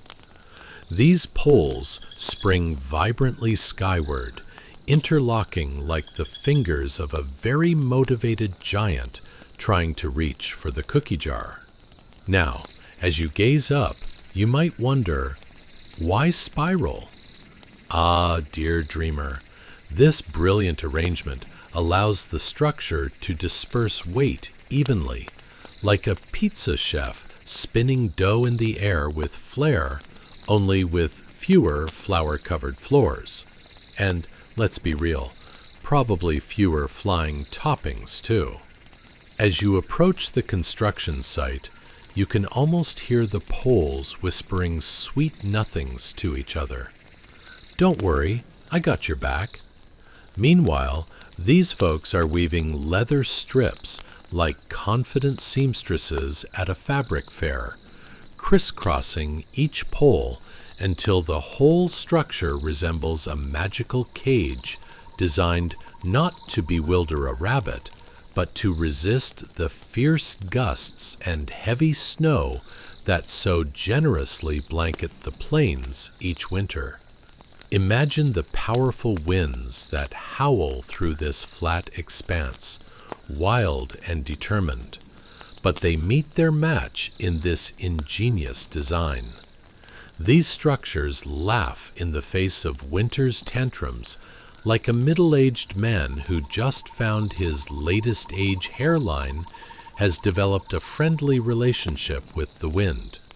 It's not just functional, it's practically a marvel that would leave modern engineers in awe, like children staring at how a Rubik's Cube magically turns into a 3D puzzle. Now, let's put this in perspective. Have you ever stood under a roof that's developed a mind of its own, threatening to cave in under a mountain of snow? Well, these builders happily avoid that kind of catastrophe by ensuring that heavy flurries have no chance of piling up. If you've ever neglected to sweep your porch and found leaves replacing the woodwork, consider these builders as the wiser, snow-fighting cousins who keep both their roof and their lives organized, thankfully without in-law visits. In the sweet scent of drying leather and the sharp snap of wood, builders are recalling old tales as they work. Stories woven into the fabric of their lives fuel their laughter amidst the chaos. You start to ponder, in a world where product reviews would take centuries to reach the masses, how did these folks ensure they were selecting top-tier poles? 5 stars for sturdiness and wind resistance would build again. As the daylight wanes and shadows stretch long like sleepwalking cats, these cozy constructions rise, not just as homes, but as monuments to resilience. Each pole, threaded and tied, serves more purpose than just holding roofs. They encapsulate generations of know-how and laughter. Because what's the use of a sturdy home if it doesn't have a few giggles echoing within its walls? With the blanket of night finally settling over the Great Plains, you can't help but smile at the thought. In this world of swirling snow and stiff winds, amid the determination and toil, a warm community is at work. Each trip to the fire for more wood probably resembles a weirdly coordinated scavenger hunt, with people tripping over each other like puppies, their laughter mingling with crackling embers. So, as we wrap up this frosty chapter of spirals, poles, and endless ingenuity, remember, while the cold gnaws at your bones, warmth grows not just from fires, but from laughter that keeps those winter blues at bay. And if ever you find yourself feeling chilly, picture these remarkable structures, their resilience soaring higher than your neighborhood egos during game night. Sweet dreams of spiraled strength await you, dear listeners. Chapter 12, Poles, Laughter, and the Great Plains Odyssey. Hey guys, tonight we're wading into something groovier than a hipster's coffee shop on a Saturday. Our cozy Polaroid over the Great Plains circa 1825. We're about to embark on a journey filled with plucky pioneers armed with seasoned wooden poles, and let me tell you, they're not just walking sticks. They're more like family heirlooms with all the sentimental value of your great-uncle Bob's old recliner, only with less questionable upholstery. So, grab your thermal blankets because we're diving into a life more adaptable than your cousin who changes careers every 6 months.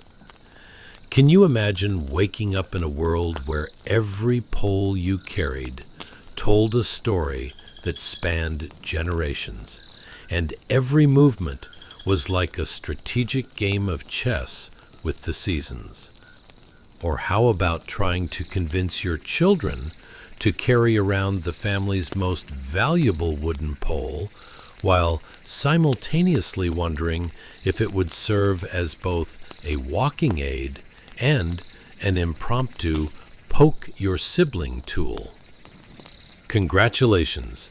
You've just woken up on the Great Plains, surrounded by a sprawling tapestry of grasslands that stretches out like the world's largest green bedspread, fringed with the chaotic brilliance of wildflowers and feisty prairie dogs.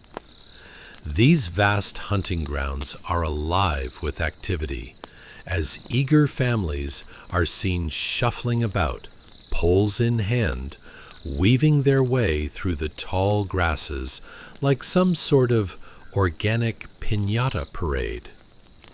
Now picture this: the sun peeking over the horizon, casting a soft glow on this industrious family. As you take a moment to inhale the scent of earth and wood, imagine it like the smell of Grandma's kitchen, only with a little more fresh-cut lumber and a sprinkle of sweat. That's the aroma of hard work, my friends, one that rivals the most fervent of Sunday roasts. As they traverse the land, your heart flutters with nostalgia, even though none of the history you see is yours. Each pole, a sturdy companion of seasoned wood, has journeyed hundreds of miles, like a loyal dog, but with way less barking. These poles are more than materials. They're encoded with the essence of life, a narrative that includes frostbitten fingers, windy afternoons, and dubious decisions involving too much dried meat from last summer. Imagine strapping one of these babies to your back, muscling through the high grasses, and getting a workout so intense that it gives modern-day CrossFit a run for its money. You couldn't just pop down to the local gym for a quick session. Your workout was tied directly to your survival, the kind where tripping over your younger sibling could result in both a dead leg and a dinner pass. With each step, you hear the soft crunch of earth underfoot, like Mother Nature's version of a bubble wrap runway, the kind your inner child cannot resist. Geez, why do we even need fancy shoes if I'm just going to do gymnastics on dirt, you wonder, chuckling to yourself as you stumble elegantly past a sleeping buffalo resembling a furry speed bump. Surrounded by the whirling winds of change, this family is a dynamic ensemble cast. Mom's got this pole that belonged to her own mother, a relic of a time when choosing poles was akin to picking a favorite child. Dad's strutting with his recent acquisition, valiantly attempting to make it look like he knows what he's doing. Meanwhile, the kids are bickering about whose turn it is to carry the family's prized piece of timber, which is firmly believed to hold the secret to catching the biggest game. What do you reckon it actually contains? Old snack wrappers from last winter's hunting trips? As they venture further into the icy expanse, you notice the poles bracing against the chilly wind, resembling warriors brandishing shields in a less than glamorous battle. Each pole stands firm, like a loyal old friend who shows up to the party even when it's been announced that only the mobile, youthful crowd would be attending. You glance at the kids, their laughter echoing across the plains like the sound of distant banjos in a southern barbecue. And it's clear, adventure is afoot. Let's talk about dinner. The sun begins to set, casting a warm haze that invites everyone to gather around a fire pit to share tales and, more importantly, a pot of bean stew that seems to have enough flavor to be worthy of Michelin stars. Just imagine that moment. No fancy cutlery or fancy plates. Everyone sharing from the same pot, like they're recycling a lifetime of family gossip. Well, Uncle Larry did try to roast a squirrel once, but I swear it tasted more like shoe than chicken. From where you sit, you've got your ear to the ground, listening closely, snickering as stories of hunting mishaps unfurl. You wonder, is there a family in 1825 that hasn't almost fired up a dispute over the best way to wipe out an intruding raccoon? Who knew serving as a survivalist also came with an impromptu stand-up routine? 1 minute you're battling nature, the next you're battling your siblings for the last of the stew, like it's the last donut at the office.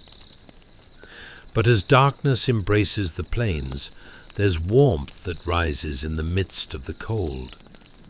Bonds are strengthened, laughter shared, and stories exchanged, creating fabric that clings tighter than winter layers. And while they may be surrounded by the vast wilderness, they're never alone, each pole and story tying them together in a cozy bundle of heritage and tenacity.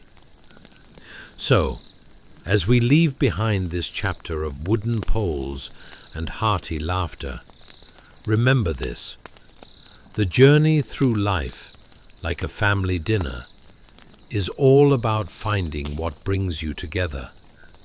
Whether it's the comfort of stories or those charmingly awkward moments when someone accidentally tips over the stew pot. Sleep tight, dear listeners, and don't forget to dream of frosty adventures, feisty raccoons, and a world where every pole is a big family member just waiting to carry on the legacy. Chapter 13, A Blizzard of Engineering Marvels. Hey guys, tonight we're venturing into a snowy wilderness that's colder than a finance meeting in January. Imagine you just signed up for a winter retreat. And by winter retreat, I mean getting blasted by snowflakes the size of frisbees while your house plays the role of a frosty fortress.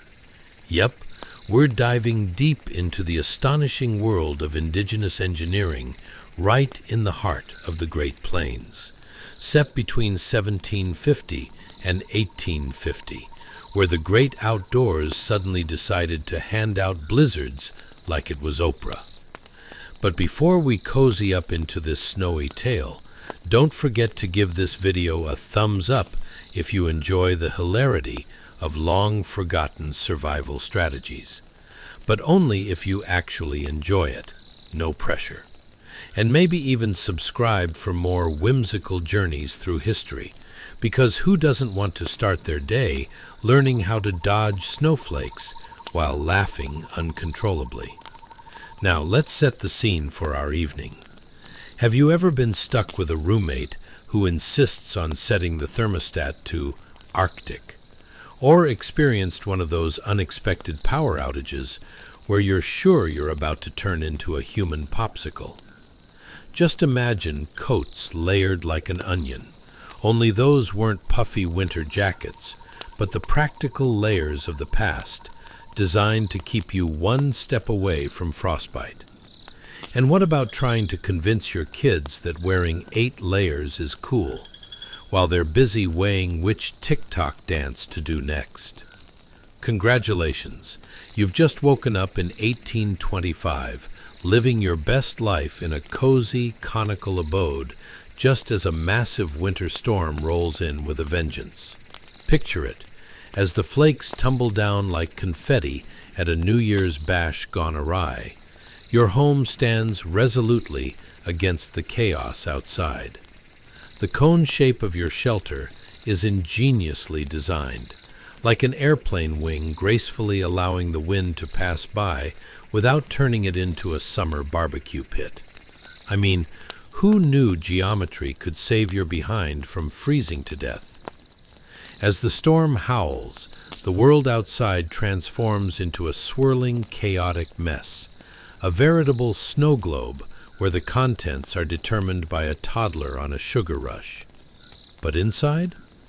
Ah, it's like a serene Zen garden, quiet and untouched. Snowdrifts pile up outside like family members at a holiday dinner, while you find yourself wrapped in layers of wool, perhaps a bit scratchy, but definitely warm enough to rival a sauna.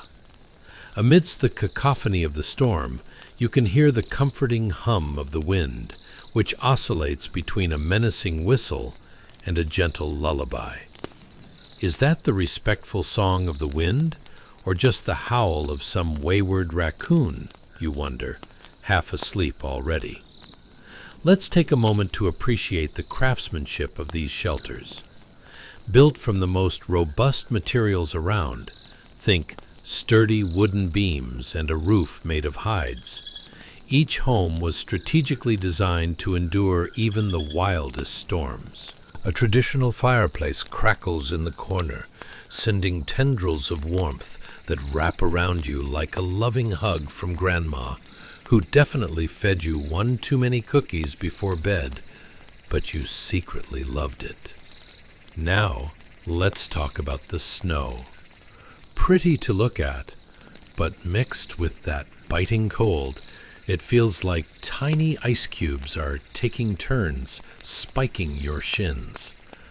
Every dull thud of snow hitting your roof is a reminder that at any moment you could become a snowman or a forgotten popsicle, neither of which sounds appealing. But as you peek outside, you can't help but admire the beauty. Each flake is unique, swirling in the air like a ballet of frosty ballerinas, performing a highly coordinated routine. Likely unaware, they'll all be gathering in awkward clumps by morning. Oh, and that cozy pocket of stillness you have created? It's not just a clever design. It's a masterclass in momology. With each gust outside, the frantic snowstorm reminds you of that chaotic family dinner where everyone talks over each other, tossing in random opinions and advice as if they have PhDs in chaotic weather. But here, inside, you're snug as a bug in an oversized rug, listening to the howl of the storm like it's nature's version of elevator music, eerily soothing, yet mildly panicking you at the same time. Not only does your lodge keep you warm, but it also acts as a fulcrum of laughter and creativity during long nights spent indoors. I mean, why hold a board game night when you can start a snow melting contest? Just imagine the kids lining up outside the doorway, each equipped with a homemade snowball, grinning like mischievous elves plotting world domination through snow warfare. Who would have thought future engineers would train their core strength by squatting to make snowballs, you muse, chuckling to yourself, while mentally prepping for the inevitable laundry disaster when they return. As the howling wind echoes around you, you find yourself momentarily transfixed by the beauty and ferocity of nature outside. It's a world in upheaval, showcasing the grandeur of winter at its most daunting.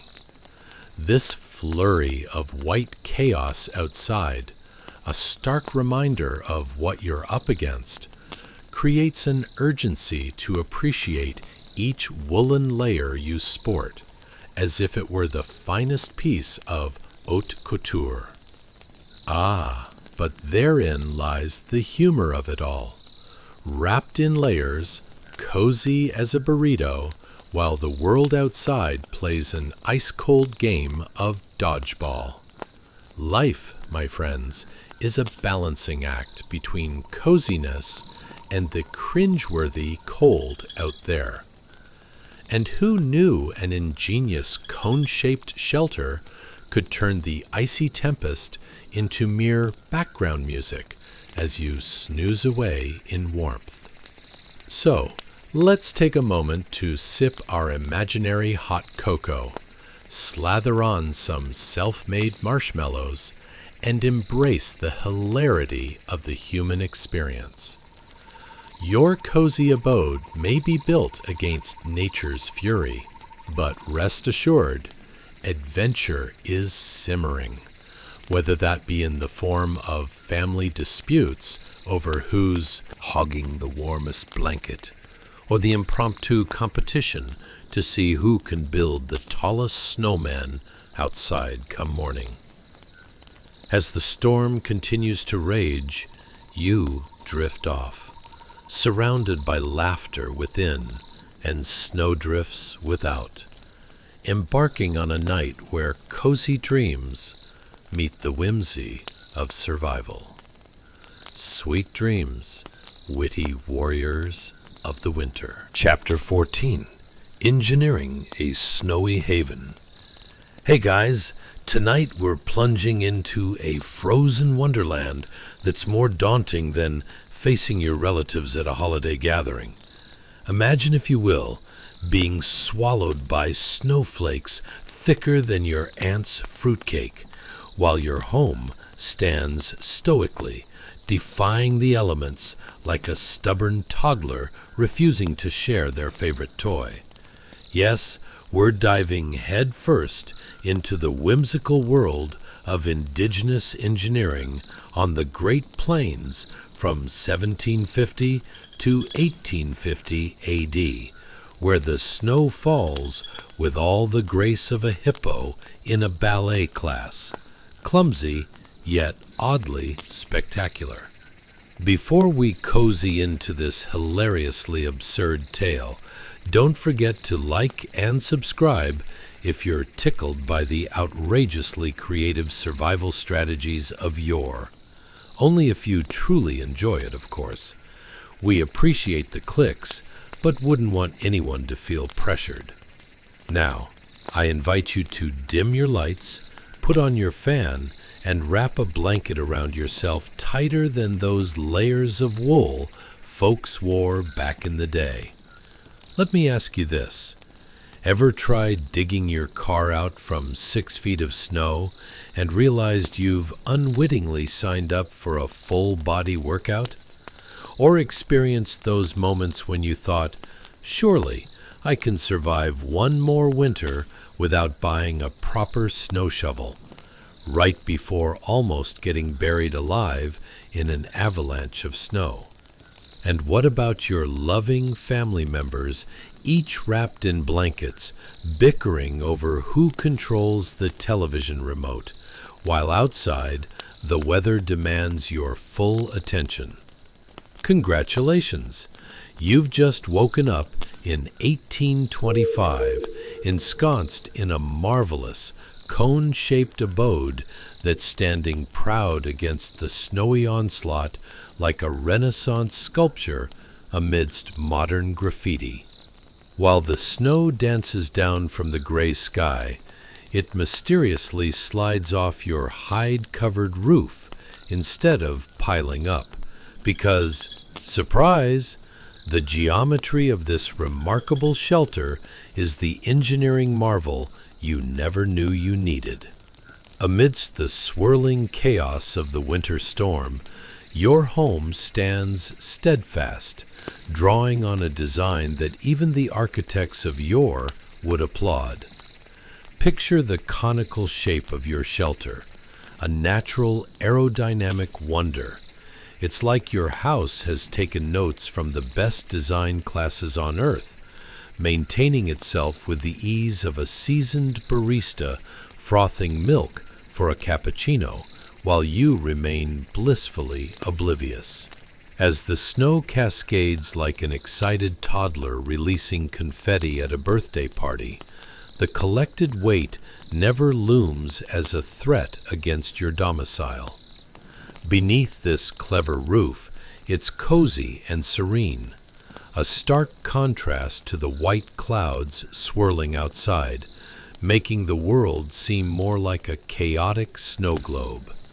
You could almost hear the drifts piling around you like disapproving relatives stacking up on the couch, always just a little too close for comfort. The craftsmanship of your dwelling deserves a moment of awe, don't you think? Fashioned from sturdy wooden beams and topped with animal hides, this wonder of architecture not only shields you from the howl of the storm, but also invites laughter and warmth on those long, frigid nights. And speaking of warmth, let's not forget the flickering lanterns and that delightful little fireplace crackling in the corner, offering warmth like the arms of an overly affectionate grandma who refuses to let you escape her grasp without a few cookies first. But alas, while you and your family snuggle deeper into your woolen layers, those tiny snowflakes tumbling down like mischievous pixies have an agenda all their own. They hit the roof with a dull thud, serving as nature's reminder that every flake could be an uninvited guest at your winter's soiree, a potential snowman waiting to happen, depositing ice cubes at your doorstep that could rival your worst hangover. Still, you peek outside, enchanted by the delightful mayhem of generous snowfall. The flakes pirouette through the air with a grace that feels unsettlingly reminiscent of your third cousin during the family dance-off last Christmas. Bless her heart. The beauty of it all steals your breath, with unique patterns swirling together like a masterful art piece, just before they fall and stick together in the tragic compliance of winter's whim. But here's the kicker. Despite the tempest raging outside, your cozy interior serves as a bastion of creativity and hilarity against the winter's fury. No need for dull board games or sitcoms filling the hours. Imagine instead the children outside grabbing snowballs as if preparing for Winter Olympics, each one a potential disaster waiting to happen, all while planning a snow versus indoor war strategy to determine who can launch the biggest snowball attack. Uh-oh, you chuckle to yourself. Competition has now devolved into Olympic-level chaos. Let the best snow warrior win. Listen closely. The cacophony of wind outside transforms into background music, the soundtrack of your cozy winter hibernation. As you huddle deeper into your multi-layered attire, it's hard not to appreciate the absurdity of it all. It's like an elaborate dance party, but instead of hitting the dance floor, You're just trying to remember if your last winter hairdo confused your head for a walking snow globe. Current mood? Adorable penguin status. So here you are, munching on imaginary cocoa-flavored marshmallows, snuggled up like a burrito, all while the ferocious storm rages outside. Life is a delightful balance, isn't it? Between the laughter of warmth and the unforgiving chill of winter, snug inside your marvel of home, while the snow drifts create a sight that's equal parts beautiful and annoying. As the evening veers towards slumber and the howling wind becomes a warming lullaby, the adventure continues, even if just in the realm of dreams, where snowy winter competitions mirror the hilarity of everyday life. So, cozy up, dear listener. Embrace the whimsy of history, and drift into a land where snowmen come alive at night for their own gossip sessions, and the frost becomes just another comedic character in the endless performance of life.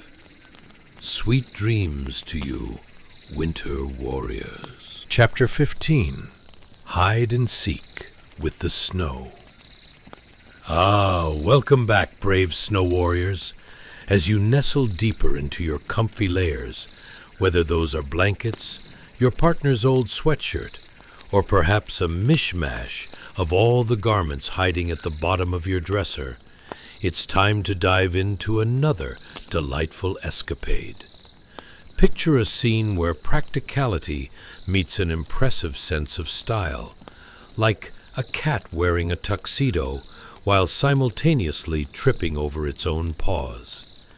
Tonight, we embark on a laugh-filled journey, revealing the artistry behind draping heavy buffalo hides over wooden frames in a meticulously crafted ritual that is more impressive than a perfectly timed TikTok dance. Imagine a team of ingenious artisans dedicated on the outskirts of what we now call the Great Plains, around the years 1750 to 1850 AD, skillfully transforming the remnants of bison into cozy shelters. Yes, what once walked majestically across these plains now plays an essential role in turning winter woes into winter wows. Indeed, let's pause for a moment to appreciate just how clever these folks were. After all, if you think your blanket fort skills rival those of a 10-year-old, I'm here to inform you that these builders were layering buffalo hides with the sort of precision that would make even a jigsaw puzzle jealous. Ever tried aligning fitted sheets on a bed? It's like wrestling a bear while balancing a tower of dishes. Everyone's tired, there's grunting, and nobody wins. But here, in our historical escapade, the emphasis was on fitting those massive hides in an overlapping manner that thwarted the ferocious wind at every seam. You might wonder what this process must have looked like, as your imagination conjures up a whimsical scene. Picture lean, sinewy characters bouncing around piles of buffalo hides like over-caffeinated squirrels. With careful attention, they toss the heavy skins over a wooden frame, each one expertly layered like a delectable lasagna of warmth and protection. Not a single flake of snow shall dare slip through those seams, while the wind huffs and puffs outside like an asthmatic dragon a little too proud of its own fiery breath. However, let's not misunderstand the stakes here.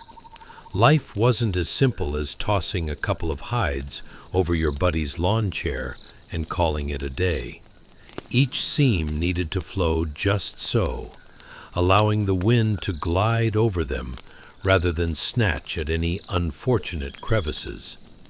The kind of attention to detail that would put the most discerning interior decorator to shame.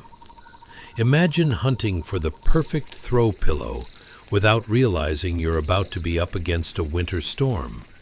These builders, however, had no room for error. As you settle into the warm comfort of your imaginative abode, it becomes apparent that the aesthetics of functionality form a gorgeous orchestra, like a vastly more practical version of Cirque du Soleil, only instead of juggling doves, they were draping hides with elan. The soft, warm scent of buffalo, mingled with the crisp air, was unmistakably inviting. It coaxed you in with promises of safety, while mocking the bitter chill outside, much like that one friend who always manages to show up to parties 5 minutes late, but somehow obtains all the best snacks. And then, as if by divine design, you feel a slight chill on your cheek. The aforementioned howling winds from outside find a new artistic direction. Each gust flows over the hides with the grace of a river dancer, pushing back against the professional-grade barricade crafted by the indigenous engineers. Oh, how well they knew their materials.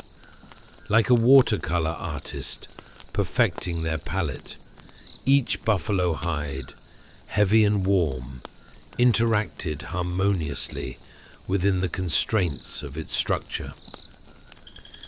It's easy to overlook the simple joys of the elements when the living are too busy unfurling their umbrellas, hoping for drizzles instead of downpours. I mean, who can resist a good shake of a palm tree in the breeze? But here, you hardly need to worry about drizzles. You are nestled beneath an intricate construction that ties beauty with the drama of surviving Arctic winters, rendering every snowflake falling outside as nothing more than a cold reminder of the world's chaotic charm. As you soak in this peculiar historical artistry, one can almost hear the merry laughter of children dancing in the snow outside, while their elders, tucked away within the confines of this rustic refuge, pondered whether they had left their supper outside to freeze, contemplated the deep philosophical quandary of which relatives would prefer your odd casserole, and debated whether wearing every cloak they owned would truly improve their chances of warmth. Spoiler alert, it wouldn't. But imagine the stories that morphed into legends around the flickering light of a fire inside. Remember that one time the entire family went to bed and woke up buried in hides, like an unintentional winter burrito? Laughter would pulse through the air, turbulent as the blustering snow swirling beyond their expertly woven hide walls. As these engineers harnessed their creative genius, they forged not just architecture, but a community wrapped tightly against the wrath of the cold, with memories as resilient as the buffalo hides that shielded them. Life in the Great Plains wasn't merely about endurance. It was a persistent pursuit of joy amidst the chaos and absurdity of life. So, take a moment to appreciate the absurdity alive in today's world, from expertly mangled attempts at warmth in a winter home to the overcomplicated existence of juggling tasks like a circus performer. Because, at the end of the day, just as those buffalo hide shelters thrived despite Arctic challenges, perhaps our own cozy corners of comfort amidst the chaos might find room for a little laughter too. Chapter 16. The breezy buffalo hide house. Hey guys, tonight we'll explore something cooler than your ex's heart. The genius of indigenous engineering in the Great Plains, specifically the marvelous buffalo hide houses. Imagine warm days where the chilling winds are tamed by a flexible architectural wonder, much like the yoga master you tell yourself you could be someday, but you keep forgetting your mat in that corner of your living room. So, before we dive into this cozy capsule of history, if you find yourself chuckling along with me tonight, do give that like button a gentle tap and whisper sweet nothings to that subscribe option. Only if you actually enjoy this, though. No pressure. Now, dim the lights, put on a fan if you want to recreate that delightful Arctic breeze effect, and settle in comfortably, because, my friend, we are about to embark on a laugh-filled foray into 1750s to 1850s life on the Great Plains. Did you ever find yourself rolling out a sleeping bag on a camping trip, only to realize you've somehow barricaded yourself in with 3 friends and a wild raccoon?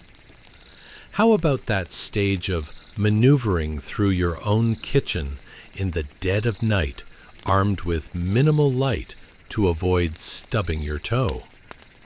What if I told you this was a normal day in the life of a Great Plains inhabitant who had to master cozying up within the confines of a buffalo hide house? Congratulations! You've just woken up on a warm day in the heart of the Great Plains. The sun is shining down, perhaps as brilliantly as your neighbor's obnoxiously gaudy lawn flamingos, and the trickle of cool breezes have inspired a wonderfully unconventional architectural decision. The bottom edge of the buffalo hide covering has been rolled up, allowing a refreshing gust to serenade your senses. It's like your very own natural air conditioning unit, only it doesn't need a filter, a power bill, or the vague existential crisis that comes with the latest tech updates. But let's get one thing clear. This majestic hide house isn't just a roof over your head. Oh no, it's a living masterpiece. This flexible structure morphs and adjusts based on the whims of Mother Nature and your ever-changing moods, akin to trying to find the exact white balance while brightening an Instagram selfie at a family reunion. It bulges and contracts, thickening to withstand biting winds or shedding layers when the weather decides to behave itself. This architecture is more impressive than that time you piled a mountain of pillows on your couch for the ultimate movie night. Each buffalo hide, beautifully draped, interlocks with precision, creating a barrier that would make NASA proud. While you've likely experienced the discomfort of an off-center duvet, these builders had perfected the layering of hides to such a degree that even the fiercest storms would stand down, feeling just a tad embarrassed to face this marvel of engineering. Imagine stepping inside, a warm cocoon promising respite from the Arctic chaos outside.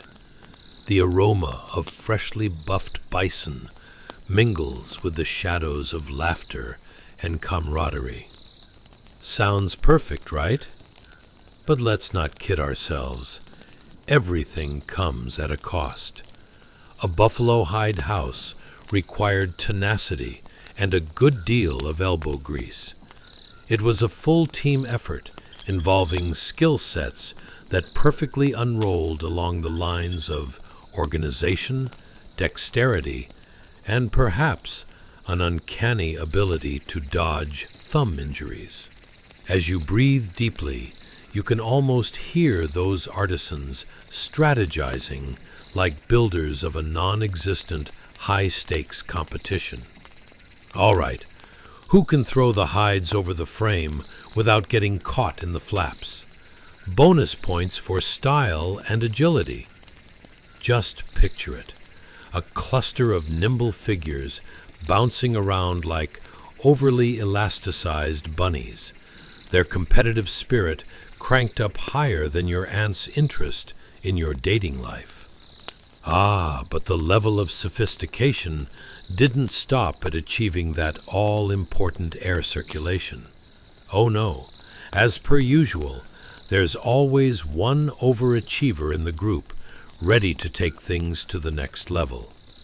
Allow the wind to swirl and dance outside, and inside, the warmth embraces you like your grandma's favorite cozy hug.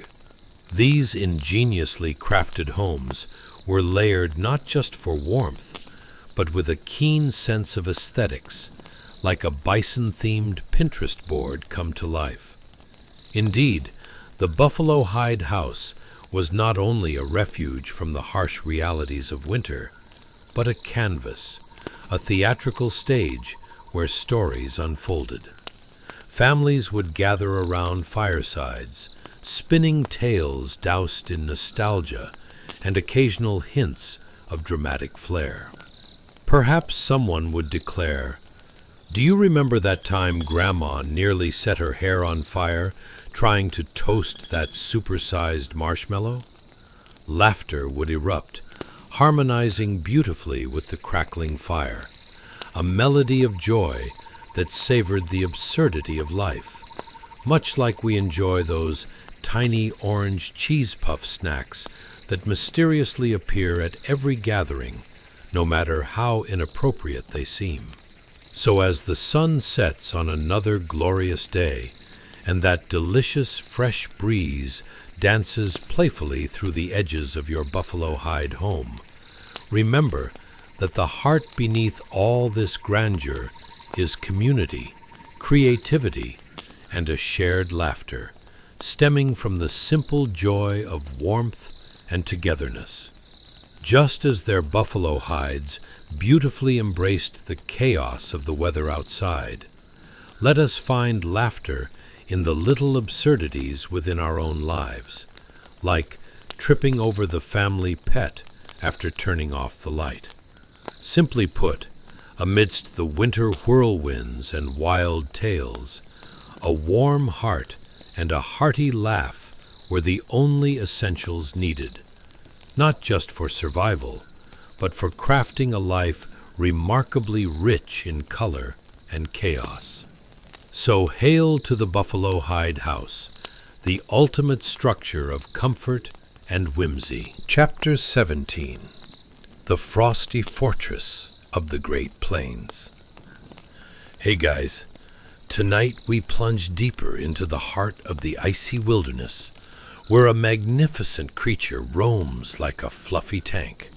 A buffalo, standing stalwart in a frozen field, its massive frame cloaked in thick brown fur and adorned with a frosty sparkle that could put a disco ball to shame. Truly, this majestic beast is nature's very own winter armor, protecting the plains people from the spine-chilling embrace of Arctic winters. If you're picturing a cozy, snow-laden cabin right now, with hot cocoa flowing like liquid warmth, think again, because we're about to set off on an adventure that's more complex than a plot twist in a daytime soap opera. So warm yourself up and let's get ready to discover how this hulking ball of fluff became the unsung hero of warmth, resilience, and food, accompanied by a hefty dose of laughter. Before we kick off this frosty tale, have you ever thought about how hard it is to stay warm during a winter camping trip? You know, the kind where you wake up and your sleeping bag feels like it's auditioning for a role in a horror movie. How about that moment when you try to set up your tent, but end up wrestling with it like it's a petulant octopus? Let's not even start on the morning coffee that turns into an accidental face wash when it spills as you stumble around trying to find your shoes. Well, congratulations. You've just been transported to the 1750s, smack dab in the middle of the Great Plains, where life is about as disorganized as trying to assemble IKEA furniture without the instructions. Ah, the plains. You've just awoken on a frosty morning.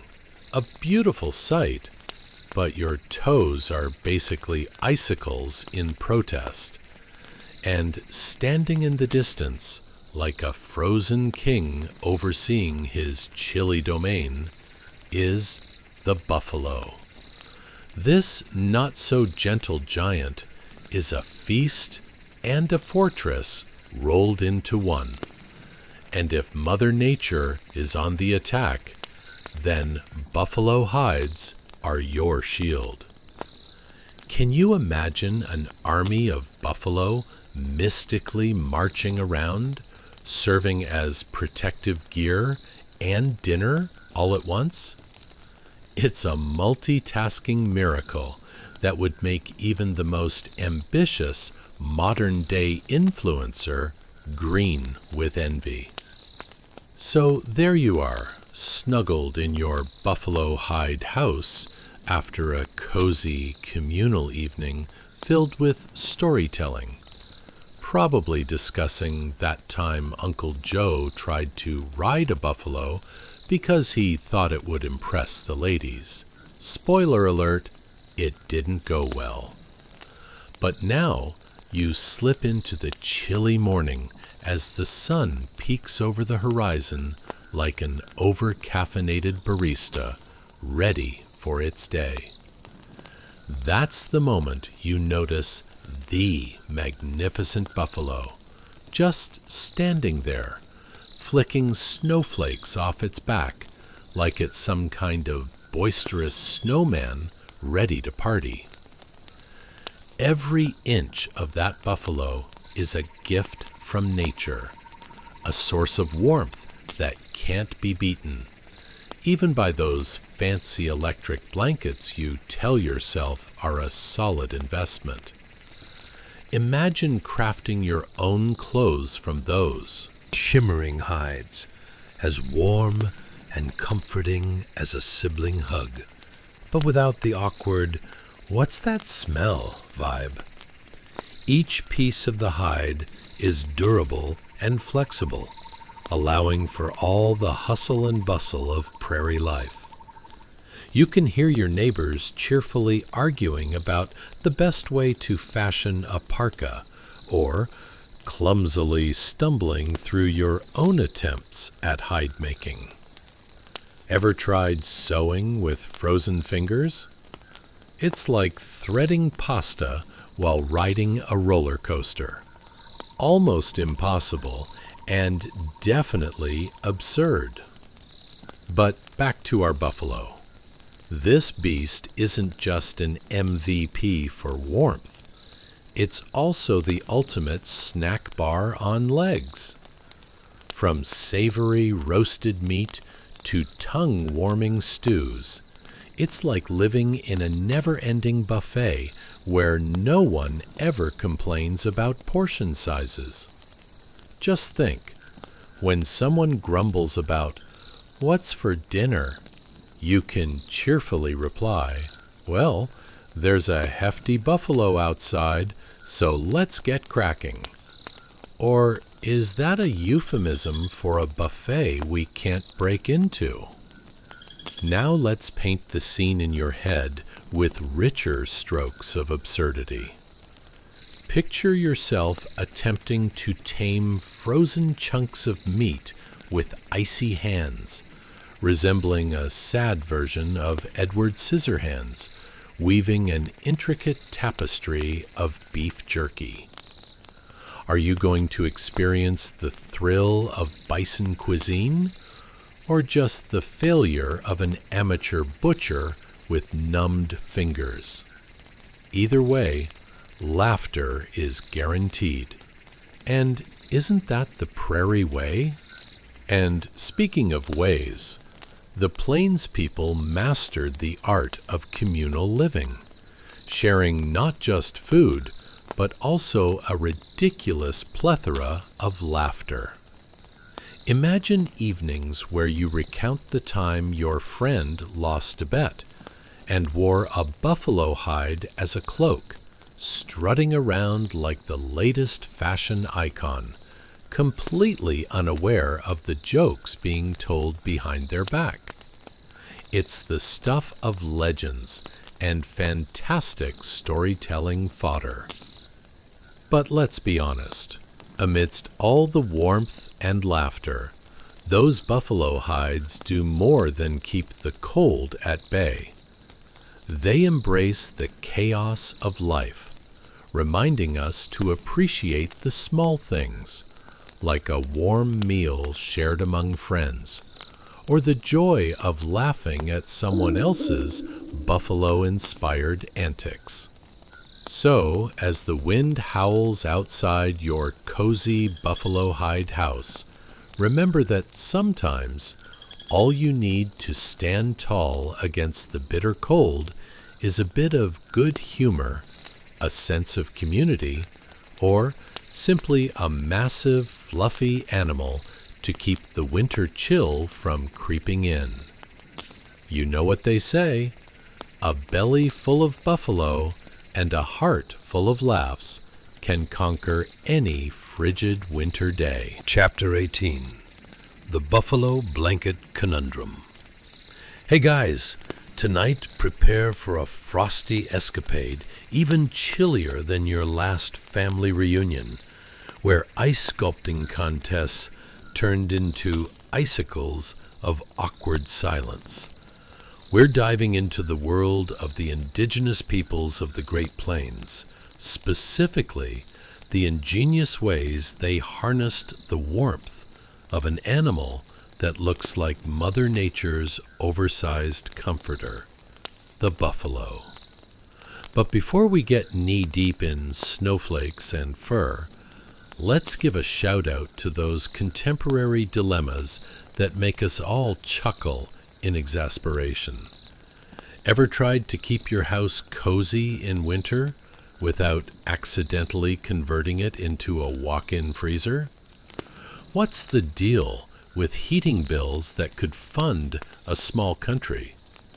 And what about those times you thought a heated blanket would be the ultimate winter upgrade, only to find it just gave you the illusion of warmth, while your toes remained icicle replicas? Well, congratulations. You've just fallen into the frosty fabric of 1750s Great Plains life, where keeping warm involved a whole lot more than pressing a button. Imagine waking up in your buffalo hide home. Yes, that ancient structure woven together with bits of nature's finest materials, after another lively recounting of Uncle Joe's awkward buffalo stunt the evening before. Greet the day as you peel away the layers of buffalo hide that encase you like a heavy hug from a grizzly. Too bad the effects of sleep make you lethargic, as you'd kind of prefer emerging like a glorious butterfly rather than looking like a slightly confused meatball. But there's a reason you're cocooned in that cozy fortress. Have you ever plopped down on your couch and instantly wondered if the cushions could double as sleeping bags? Well, bison fur, the original plush. The buffalo, my friends, possesses fur so thick and luxurious that snowflakes drop onto it and chill out like they're at an instant nature spa. Those fluffy sentries don't even bother to melt. It's nature's way of telling you, stay warm, I've got you covered. Let's rewind for a moment here. Picture this. You're nestled in your buffalo hide abode, and as you gaze out the window, or what passes for a window considering it might be a clump of hides, you actually hear the sound of laughter echoing through the frosty air. That's right, the community spirit is as warm as the buffalo hides themselves. It's kind of like a chaotic holiday gathering. Everyone's there, from the serious ones talking about the weather as if it were a divine decree, to the ones who can't stop arguing over whether Uncle Joe should attempt to ride a buffalo again. While you're dreaming of finding the perfect way to make pancakes in your drafty interior, your neighbors are already brainstorming how to use the precious buffaloes further. Those glorious beasts not only provide warmth, but also play the starring role in your breakfast. Imagine the smell of smoky buffalo bacon, wafting through the air, making your mouth water and leaving you torn between sleek survival strategies and breakfast of champions ambitions. But let's be real here. Ever tried cooking breakfast outdoors when it's crazily cold? You become a personal icicle trying to make a meal that would require Olympic-level dexterity and more than one hand. One misstep, and you could unintentionally recreate that silent, dramatic moment in a bad rom-com where someone slips on a patch of ice, only without the tropical getaway at the end of the film. As you gather with the rest of your tribe, ready to devour that buffalo feast, there's always that one individual who takes forever to get their act together. You just know they're the type to yell, "I swear I'll be ready in 5 minutes," while struggling with buffalo hooves and fur like it's a wrestling match with Jell-O. The suspense is real, folks. The group dynamic here resembles a reality show, everyone navigating the highs and lows of communal life while laughing over the ridiculoser events of the past. Still seated snugly in your buffalo cloak, you think about the fabric itself. It wraps around you like a warm hug from Grandma, or a hug that Grandma would give if she had muscles like a bison. That's not where it stops. The finest part of all is that this insulation traps the body heat deep within. It's like wearing your very own thermal mug made of bison, which, let's face it, is a lot more environmentally friendly than using a microwave. Now, picture the moment of epic realization. As you decide to venture outside and the icy air bites at your cheeks, it occurs to you just how mesmerizing that thick buffalo fur really is. The cold, as expected, whimpered and staggered away, easily overwhelmed by the formidable warmth radiating from your trusted buffalo blanket. Perhaps this is why they often say that being a buffalo is both a blessing and a curse, as they give warmth and comfort while also serving as the main dish at dinner.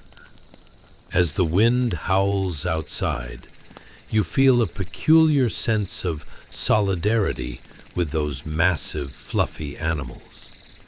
They know life's entire seasonal challenges.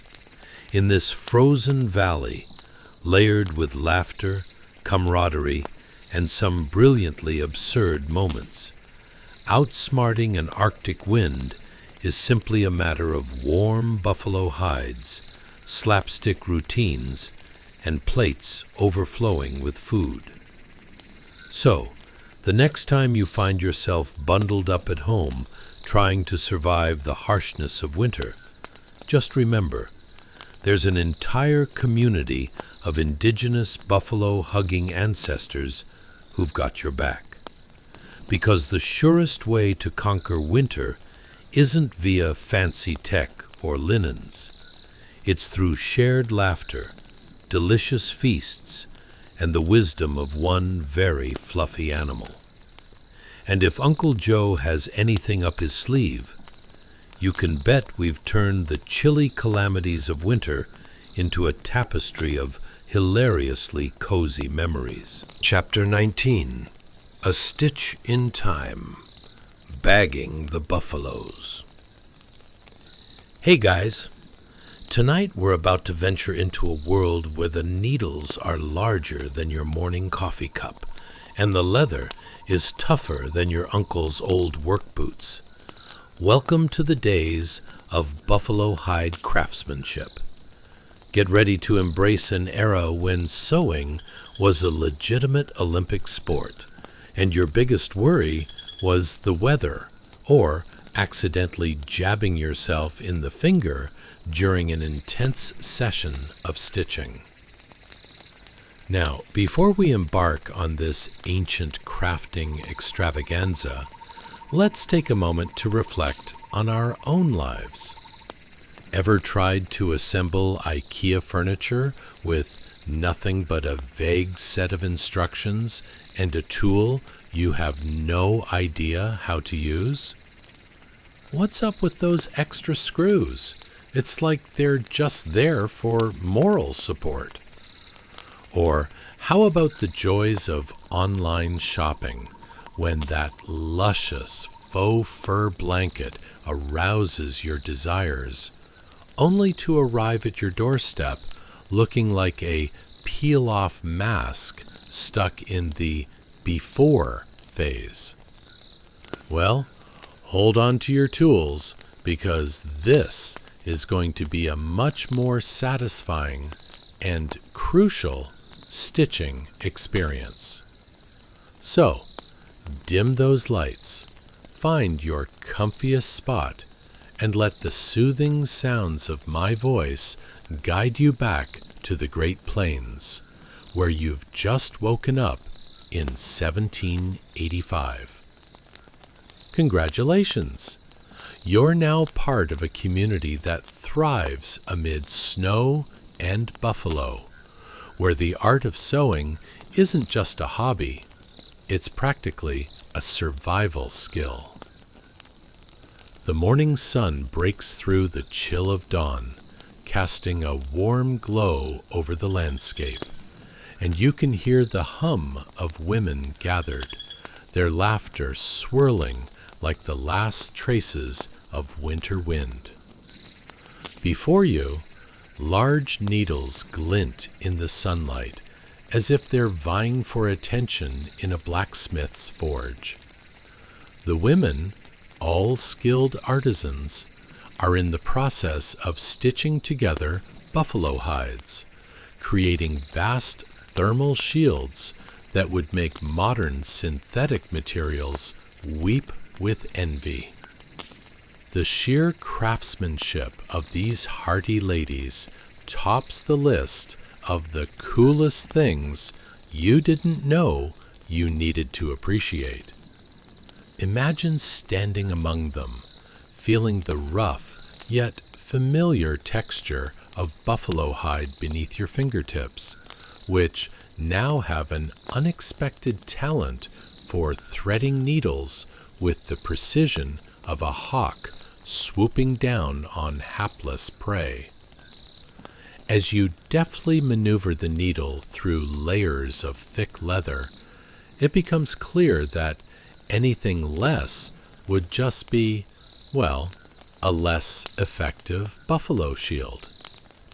Who needs goose down when you can have overlapping buffalo hide layered like the world's best burger, only without the 1,000-calorie guilt? Picture their colorful surroundings, a rustic realm where the atmosphere is imbued with the scent of fresh leather, mixed with hints of sage and the faint smokiness of last night's fire. Each stitch they put in is like a rhythmic chant, echoing the passage of time and centuries of tradition. Every poke and jab communicating the love and labor behind these vast, fluffy wonders. Now, let's sprinkle in an absurd Comparison. You know how difficult it is when you're sewing a button back onto your shirt without being able to locate the needle. Imagine doing that with a buffalo hide while someone is simultaneously chanting motivational phrases like, "You must believe you can quilt." It's about as productive as trying to fix a car with a rubber chicken. But here, amidst laughter and thrill, those buffalo hides are transformed from mere animal byproducts into stunning pieces of craftsmanship, uniting the community with warmth and style. Finally, your efforts lead to the completion of an enormous buffalo blanket, a masterpiece that feels like the very embodiment of sheer bliss. You're exhausted, but grinning like a child in a candy store. It cushions you as you sit down for a well-deserved rest, your body enveloped in the essence of buffalo. Thank you, Mother Nature, for providing not just warmth, but a subtle reminder of where your food comes from. Now, let's talk about the inherent cleverness of building a thermal shield from buffalo hides. Did you know that this wasn't just about sheer art? No. This was an engineering marvel of its time. The hides bead rain and shed moisture better than anyone could have imagined, like wearing a high-tech jacket designed for drenching downpours. It's all very high performance, without the fancy labels or marketing gimmicks. You won't find any Buffalo Performance Gear, now with extra insulation, ads around here. Instead, every hide is like a badge of honor, telling the world that you've survived winter with style. As laughter ebbs and flows around you, you might overhear someone saying, "Now we wait for Uncle Joe to bring us dinner in this fine creation." And isn't that just like life? The triumphs of your incredible cloak are soon overshadowed by thoughts of food. You half listen, daydreaming of how this massive blanket might save you from the horrors of bitter frostbite, only to realize that Uncle Joe is perpetually late due to a 2-bologna sandwich event you may or may not want to witness. The playful banter continues, filled with jokes about how no buffalo has ever actually escaped from the home-cooked meal, and the air is thick with camaraderie. It's all a reminder that warmth isn't solely about the plush embraces of buffalo hide. It's as much about the connections among those who share laughter, stories, and possibly more buffalo than they could eat in a lifetime. So, the next time your cozy sweatshirt fails to perform during a winter's chill, consider our buffalo hide heroes, who stitched together not just blankets, but a community built on warmth and laughter. Amidst all the stitching and sewing, they transformed necessity into art, proving that sometimes the greatest creations come from simply wrapping each other in layers of history, heritage, and a whole lot of buffalo. You can't make this up. Chapter 20. A Cozy Conundrum in a Tipi. Hey guys, tonight we're hopping into a world more layered than your favorite lasagna, and cozier than your aunt's living room after she's had too many cups of chamomile tea. We're diving straight into the ingenious engineering of indigenous peoples on the Great Plains, where even the winter wind might as well have been a polite house guest instead of an Arctic marauder. But first, before we get too comfy, let me ask, have you ever tried staying warm in a tent during a blizzard? It's like wrapping yourself in a sopping wet sponge and hoping the universe grants you mercy. Or perhaps you've found yourself bundled up in 7 layers of clothing that would make an onion jealous, only to realize that all you needed was a cozy onesie and a cup of hot chocolate. Now that we're on the topic, ever wondered if there's a magic trick to keeping your hands warm without turning them into frozen claws? Imagine this. You're sitting inside a beautifully crafted teepee, and the wind is whipping through the snow like it's auditioning for a part in a thriller movie. Yet, somehow, inside this carefully constructed dwell, you're snug as a bug in a rug. You might even be holding a ridiculously oversized cup of warm brew, grinning like you've just found the land of chocolate after an exhausting scavenger hunt. Congratulations! You've just woken up in the bustling year of 1800, surrounded by vast plains blanketed in snow, and your abode for the night is a magnificent teepee, built with the kind of expertise that would put high-end architects to shame. As you stretch your limbs, it's clear you've basically just woken up in nature's very own comfort zone. Speaking of comfort zones, those cozy walls are not just there for looks. Oh no, they feature a delightful double-wall insulation system that's essentially an Arctic survival hack before hacks were even a thing. Let's pause for a moment to set the scene right. You blink your eyes open and witness the intricate patterns of the inner lining of the teepee swaying gently in the ambient light, like a fabric dance party.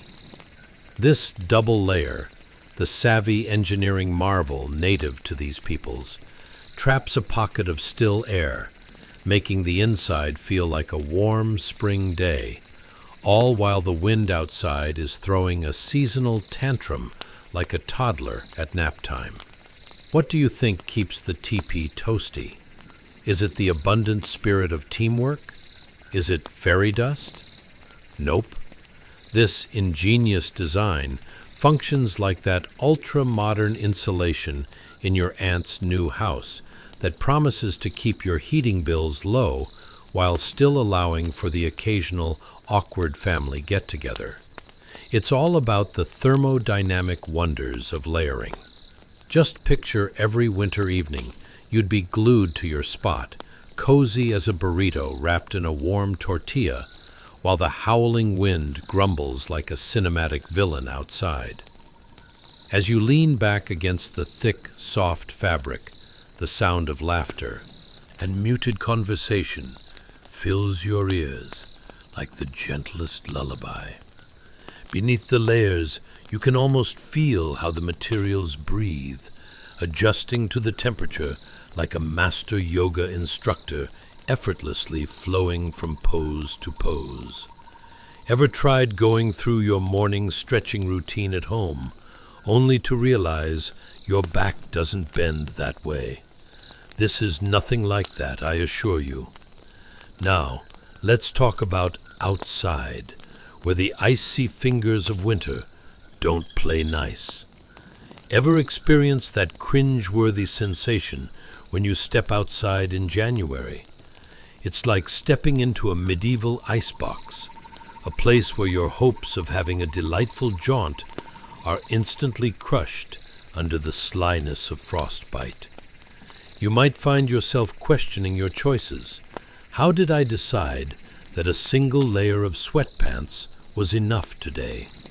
Well, spoiler alert, it wasn't. But in here, my friend, warmth reigns supreme. The cold wind outside is a master at whipping up drama, yet it's nothing more than a background player when it comes to your glorious indoor experience. It's the contrast of the elements that amplifies the cozy experience.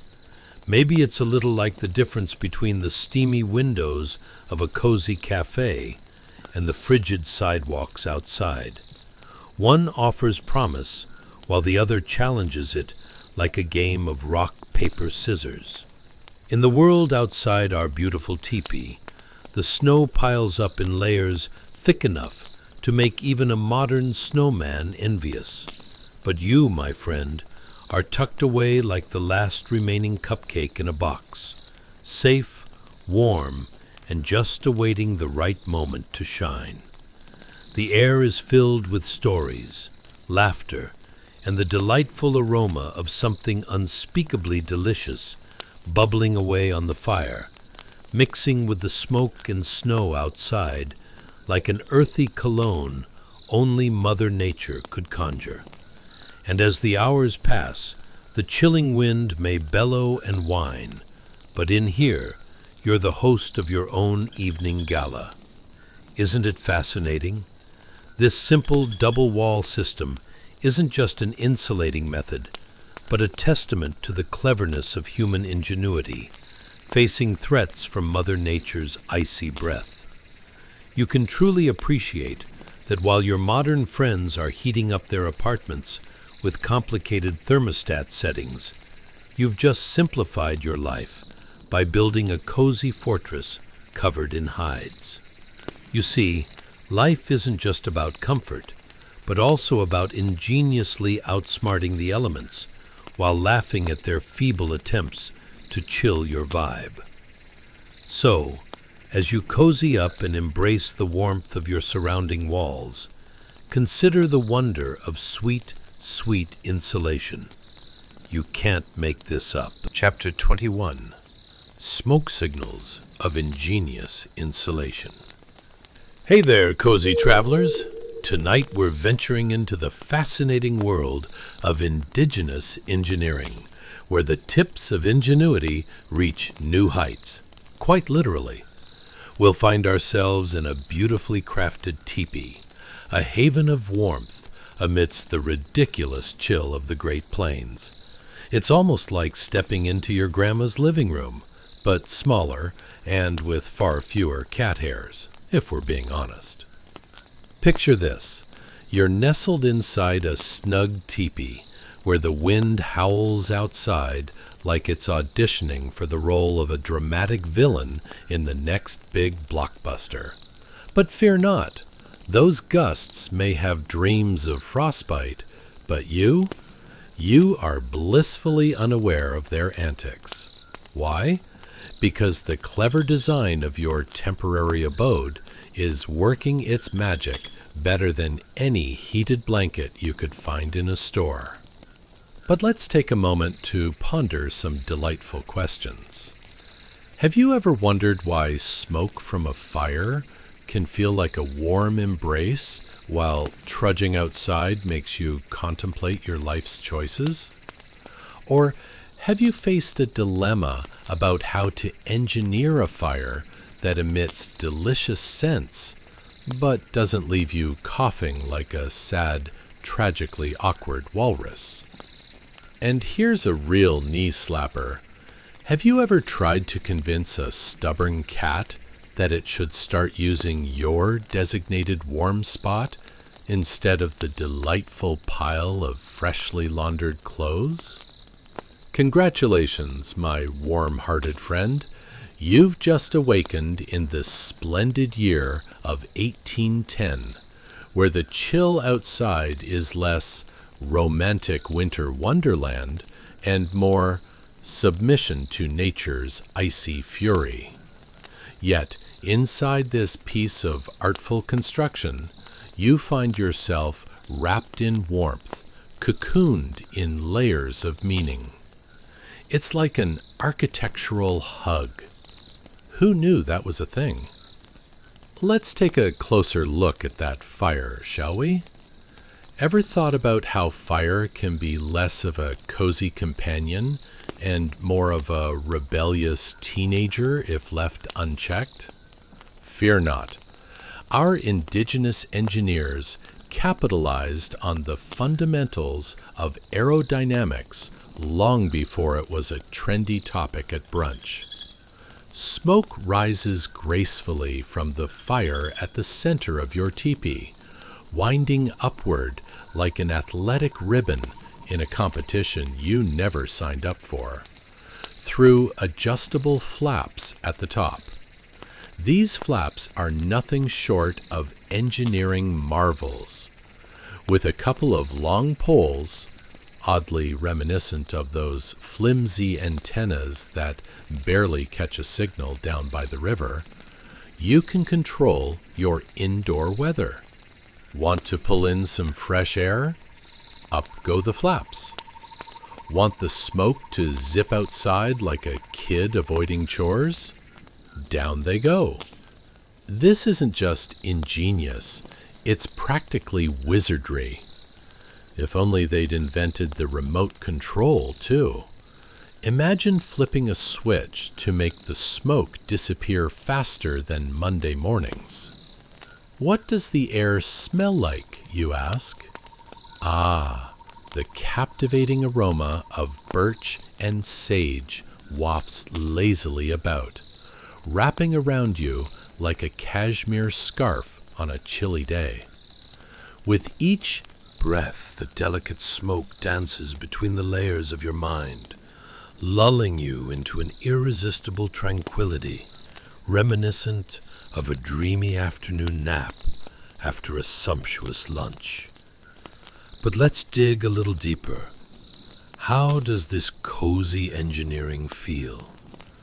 Imagine being tucked inside a plush blanket, each fiber lovingly crafted to give you an illusion of snugness, without the heavy weight that convinces your arms to take an involuntary sabbatical.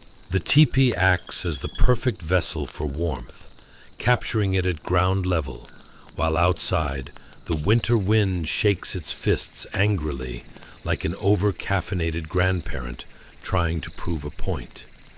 The contrast is astonishing. While above you, a majestic ceiling of winter rages, flurries swirling like a chaotic ballroom dance. Inside, you could host a delightful soiree, complete with marshmallows, cocoa, and humorous banter. It's the ultimate atmospheric divide, akin to stepping into a cushy cafe while a snowstorm turns the world outside into a snow globe, shaken, not stirred. Let's not forget the subtle magic of layers. Our industrious native artisans understood that creating comfort meant mastering the art of layering, like a fashion-forward model walking down a runway. The double-wall insulation of the teepee can be likened to wearing your comfiest pajama pants under a fancy outfit. Nobody should really know it's happening, yet the impact is monumental. Now, your mind races with the sheer brilliance of it all. Sure, modern-day life revolves around thermal blankets and overpriced insulation, but can we talk about the sheer charm of a home built from nature itself? In comparison, it seems like your friend's fancy house made of bricks and, whatever the latest trend is, looks like an overqualified igloo at an ice block party. Here, you are winning the cozy battle without even trying. As you lean back, engulfed in the warmth, and the evocative smell of herbs and resources gently whispering from within. You can almost appreciate the stories shared in this delightful haven. This is the spirit of ingenuity, with a touch of humor that would leave Mother Nature scratching her head in awe. You've become part of a cozy revolution against the icy grip of winter. And darling, you can surely congratulate your inner architect for a job spectacularly done. So, let the outside world quibble with frost and flurries, while you revel in the compact brilliance of your cozy art house masterpiece. It's self-sufficiency at its finest, reminding us all that while Mother Nature can be a real handful, a sprinkle of creativity and humor, a couple of poles, a fire, and a flurry of warm thoughts will keep us snug as the happy bunnies we were born to be.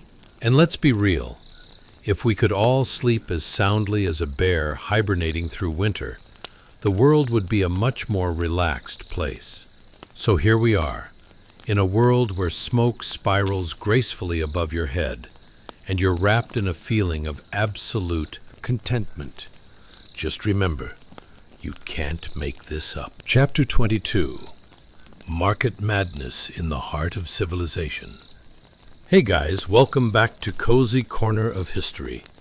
Tonight, we dive into something heartier than your Aunt Mildred's infamous meatloaf. The bustling marketplace of the Great Plains in the 1800s, where the air is thick with curiosity, the aroma of grilled meats, and a cacophony of vendors arguing louder than the world's loudest alarm clock. So, strap on your imaginary time travel boots and get ready for a steep descent into chaos, absurdity included, at no extra charge. But before we crank up the noise machine, why not hit that like button if you find yourself chuckling while contemplating why vendors seem remarkably like your overly enthusiastic relatives at Thanksgiving. And if you enjoy what you hear, do consider subscribing, but only if you genuinely like this kind of silliness. I promise no judgment if you want to keep your secret listening habits just between us. Now, dim those lights, crank up a fan, and do your best impression of a potato lounging on the couch. Let's get comfortable. Picture this. Have you ever wondered what it would be like to navigate a market with more stalls than a modern shopping mall, but without the luxury of overpriced artisanal avocado toast? Or have you ever found yourself pondering if your favorite hoodies would thrive in a world where wool was a premium commodity and donkeys were the Amazon Prime delivery service of their era? Congratulations! You've just woken up in the year 1820, a spectacular time when the spirit of commerce was alive and kicking, or, more accurately, loudly shouting through the narrow streets of a crowded city. Welcome to your new world, a glorious, lively market where bartering is king and oil wrestlers have nothing on the drama unfolding around you. As you stroll through the buzzing thoroughfare, the smell of charcoal grilling meat strikes you like a friendly slap on the face, or, more accurately, like that one friend who insists on hugging you every time they see you. It's an intoxicating blend of sizzling bison steaks, roasted corn, and the inexplicable aroma of happiness that only food can bring. But hold on to your hats, because this haven of culinary delight is about to get wild. The vendors, they're an unruly bunch, shouting like they're auditioning for a part in a very chaotic opera. "Fresh fish, only slightly questionable," bellows one charming seller, trying to entice a pair of bewildered shoppers, while another yells, "Get your handmade bows, guaranteed to shoot arrows as straight as my mother-in-law's judgment." It's a delightful circus of noise, a symphony of desperation folded into a taco of absurdity. And there you are, a playful spectator in this grand game of survival and strategy, where economic survival might just be the most exhilarating sport ever invented. Ever managed a budget at a food festival? Then you know what it's like, except there are no vegan options here, and half The vendors seem to act like they've just escaped from a Shakespearean drama. As you weave through the throng, let's take a moment to appreciate the aesthetics of this ancient urban jungle. The wooden stalls, cobbled streets that could easily take up permanent residence in your shoes, and braying donkeys that sound oddly resentful for having to schlep goods around like they're in some sort of avian game show. Seriously, if these donkeys had social media, they'd be the influencers of the era, advocating for the pros and cons of carrying overpriced cabbages. And oh, the sounds. If you thought the clattering of your dishwasher was distracting during dinner, you've never seen a team of competitors throwing cabbages like Olympic athletes, all while other vendors cheer them on, claiming the strong aroma proves they're the healthiest competition on the block. In this world, vegetables are not just products, they're athletes fighting for their survival. Picture the gentle chaos unfolding. A child accidentally trips over a wooden crate of apples, sending the fruits rolling like tiny, buoyant warriors, as the vendor gasps, clutching his heart like he's just seen a punk's hairdo down at the general store. The crowd erupts in laughter, simultaneously cheering for the apples and mourning the lost profit because, let's face it, no one's getting a refund on ruined dreams today. And while you might think sour grapes are just a metaphor for disappointment, here they are, literally squashed underfoot by fellow market-goers, adding to the rustic charm of the day's entertainment expenses. It's rustic yet relatable, like going to a modern-age farmer's market with every smoothie stall fitting inside a small wagon, while folks negotiate like they're bargaining over which is the best flavor of ice cream. It's the wild west of barter, and quite frankly, so amusing you can't help but chuckle while feeling a bit smug for being a mere observer. But there's more than just sweet trade gossip buzzing here. You notice a convenient flyer advertising a new trade school training for aspiring talents. Become a professional negotiator at half the price if you bring 2 friends. And you think to yourself, wow, if only they had offered that in high school, maybe you would have strategically convinced your way to lunch dessert instead of the broccoli of despair. As the sun sets, casting a golden glow over the marketplace, you feel an overwhelming sense of camaraderie. And by camaraderie, I mean witnessing one vendor dramatically arguing with a customer over the quality of his leather goods. "My leather is made from the finest hide, fresher than a morning breeze in the Great Plains," he exclaims, and you can't help but smirk, because nothing says, "I'm serious," like a leather-selling vendor acting as if he just discovered the golden fleece. As you meander through this slightly chaotic citadel of civilization, take a moment to breathe in the commotion, the passion, the life. Here, amidst the clamor and charisma, historical brilliance mingles with everyday mischief, a reminder that this is more than just a thoroughfare. It's a tapestry of resilience, laughter, and yes, a bit of absurdity. So, as you settle into the role of spectator in this heartwarming spectacle of human endurance, remember, it's not just about the goods traded or the deals made. It's about the laughter echoing through the streets and the warmth of shared experiences that bind us together, like a good pair of wool socks on a winter's night. And let's be real, you can't make this up. Chapter 23. A Roman's Balance of Life and Lament. Hey guys, welcome back to the warmth of history's humor-filled embrace, where we dive into something stickier than your cousin Larry's barbecue sauce, the life of a laborer during the tumultuous years of 1750 to 1850. Yes, tonight we're exploring the marketplace of yesteryear, where the stakes were higher than an eagle on espresso, and the food options were less bistro chic and more, I hope that's not what I think it is. But before we venture forth into this delightful time of trading woes and food disappointments, why not give that like button a gentle nudge?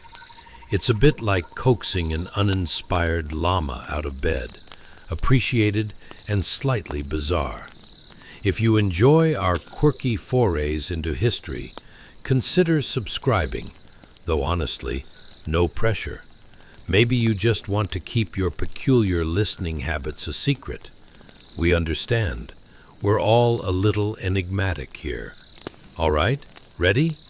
Dim those lights, put on a fan, and get cozy, like the ultimate burrito, minus the cilantro that you keep avoiding. Let's get introspective for a moment, shall we? Have you ever found yourself counting coins, like some kind of despondent dragon hoarding treasure? Do you wonder what it was like to barter for essentials, perhaps in a manner reminiscent of Survivor, grocery store edition? How about the panic of realizing your budget is limited to what used to be lunch money, and now it's supposed to feed an entire family, coupled with the absence of just add water meals? Congratulations! You've just woken up in the early 1800s, specifically amid the bustling and frankly chaotic market square of a Roman city. Welcome to the era where the clink of coins is music, and the faint scent of despair wafts alongside a delightful medley of old bread and suspicious fish. The first thing that strikes you is the noise, like 1,000 geese quacking at once, but somehow still more musical. Vendors are shouting, their voices rising and falling like a symphony gone delightfully off-key. "Fresh catch of the day," yells one, and you involuntarily grimace, because there's a highly probable chance that's the same fish that got into a heated argument with the local cat last night. You glance at your palm, a few measly copper coins resting there like lazy roommates who refuse to contribute to the rent. You can already feel the weight of every meal these coins represent. Will it be a hunk of bread, or perhaps a slightly less sad potato? The tension is palpable, like waiting for your favorite sitcom to resolve that cliffhanger no one asked for. It's a battlefield of existence, and your stakes have never been higher, except maybe during your last board game night. As you step closer to the chaotic stalls, a scent wafts past you. Less fancy soup kitchen and more mystery stew. The vendor is gesturing wildly, trying to convince you that yesterday's vegetable scraps have matured into a delightful organic experience. Sure, it's appealing enough until you realize you might need a strong stomach or a good excuse to run away. Oh, and let's not forget the delightful charm of tripping over a stray goat. Yes, that's right. In this world of barter, you dodge the local livestock that seem convinced they have a personal vendetta against your shins. You wonder if today is a goat day, or if that's only Wednesdays when they've had too much clover. Time to roll the dice. In this bustling arena, negotiation is an art form, and pros are born. Truly, who needs the stock market when you have the charming unpredictability of market day? Can you imagine making offers with such passion that it'd put contemporary stockbrokers to shame? I'll give you 2 potatoes and my spare hairpin for that one oddly shaped turnip. You ponder, should you even be buying turnips? What if the turnip goes rogue and you wake up with a pet? The energy is infectious, a blend of stress and hilarity akin to a low-budget slapstick comedy. You see a little child, smooth-brained and covered in dirt, happily throwing apples, seemingly inspired by a secret mission to disrupt the market's decorum. The crowd erupts. Chaos reigns. It's like a high-stakes game of dodgeball, but instead of gym class essentials, you're evading fruits that appear more aerodynamic than you'd ever considered. And you can't help but admire the resourcefulness of these vendors. One particularly colorful character is selling some mysterious concoction claimed to boost vitality. The multicolored liquid barely sloshes in his jar, teetering dangerously when he gestures animatedly. You can't decide what's more alarming, the vendor's enthusiasm or the prospect of imbibing what might be a rainbow's nightmare. Yet this marketplace is also a swirl of camaraderie amid struggle. As you traverse the streets, you overhear snippets of gossip. Did you hear? Old Man Bert's goats are starting a podcast. They've got quite the following on the town square. You smile, because not even a goat can escape the call of modern media. Even back then, there was a hint of absurdity that connects people, much like social media today, minus the online trolling, of course. So, as your heart races and your stomach growls louder than your bizarre neighbor's karaoke machine, you realize this market is alive. It's a testament to human resilience, laughter, and creativity. Amid the chaos, it's about making it through another day with a hunk of bread or a questionable turnip that you'll probably regret later. But for now, you're just glad to be part of this intricate dance, knowing every unique moment adds another rich thread to this colorful tapestry of life. Now, let's breathe deep and absorb the absurdity, because, as they say, laughter might just be the most vital currency in our midst. Who knew that surviving the bustling marketplace of yore could be filled with such humor? Go on and enjoy the madness, because as always, you just can't make this up. Chapter 24. Bargaining for the Bread of Life and Other Perishables. Hey guys, welcome back to the swirling vortex of history, where chaos meets comedy, and we serve up slices of life that would make even the most stoic philosopher chuckle into their gruel. Tonight, we're diving into a scene as vibrant as a patchwork quilt made from old potato sacks. The market of the Great Plains, circa 1750 to 1850. Yes, you guessed it, this isn't just any ordinary marketplace, but one where the art of negotiation would make a seasoned used car salesman weep with jealousy. Now, before we embark on this delightful journey to a time when Wi-Fi was merely a twinkle in humanity's eye, let's take a moment for a little self-reflection. Ever felt like you were in a high-stakes game where the prize was merely a loaf of day-old bread? Or found yourself negotiating over something so mundane that it could only result in an existential crisis? I mean, who hasn't had a deep philosophical debate over a wilted cabbage? And speaking of negotiations, let's not forget that rewarding yet futile quest for the best deals. Like a modern-day treasure hunt, but instead of gold doubloons, it's more akin to searching for marginally fresh vegetables. So, dim those lights, turn on a gentle fan, and let's sink into this historical adventure. Congratulations. You've just woken up in an unbearably hot, wind-swept corner of the Great Plains, where today's menu consists of whatever doesn't smell to offense, be it a loaf of bread or suspiciously squishy produce. Picture it now. The sun hangs low over a rowdy marketplace, the heat shimmering in waves like Grandma Eva's infamous Jell-O salad on a July day. People wander with the same zeal as if they were brandishing swords in a duel, yet the only commanding presence is the constant demand for sustenance.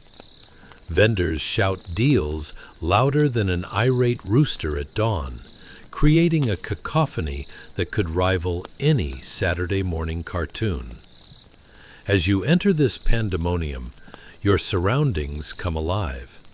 You can almost taste the dust floating lazily through the air, mingling with the savory scent of questionable meats and oddly shaped vegetables. Here stands a woman, let's call her Agnes, fiercely bargaining over a basket of wilted vegetables.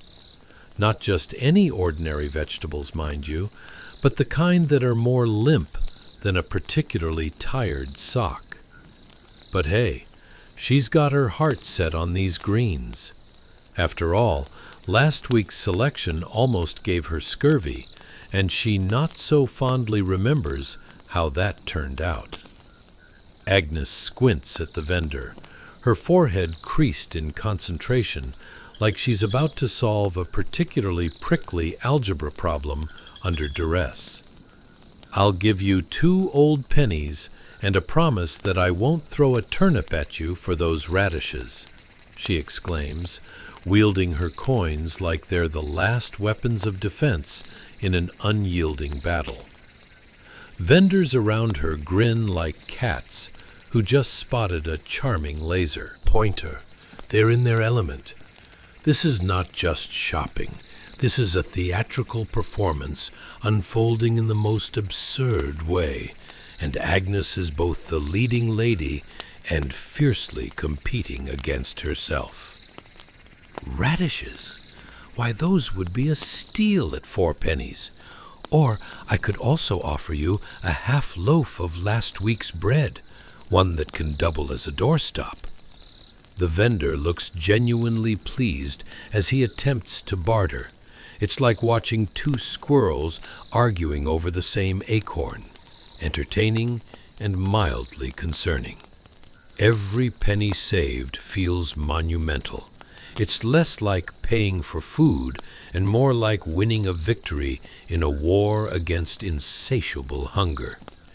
Each blah vegetable and day-old bread loaf feels imbued with hope, like they might one day grow into a miraculous feast, or at least a meal that doesn't immediately bring on digestive regrets.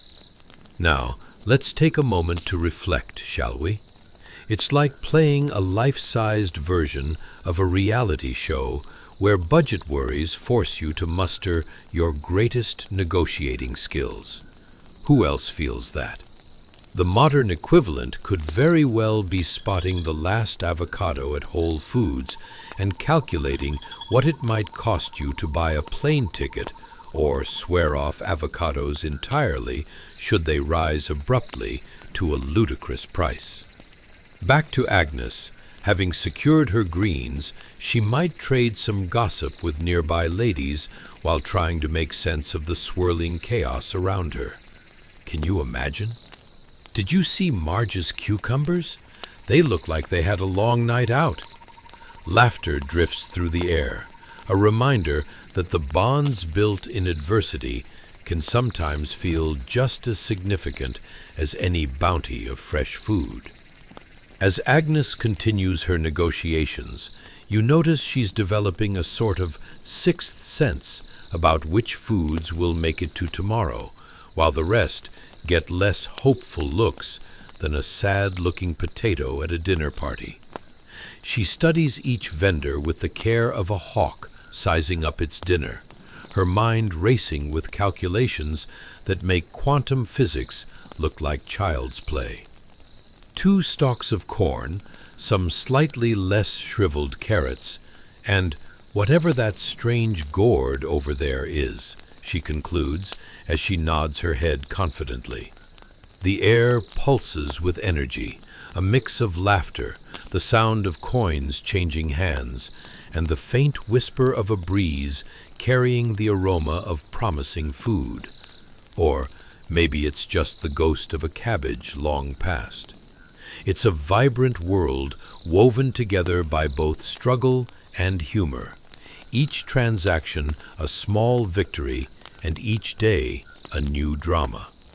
So, while there may be no glamorous gourmet shops in this dusty world, the essence of human determination, resilience, and creativity shines through in every corner.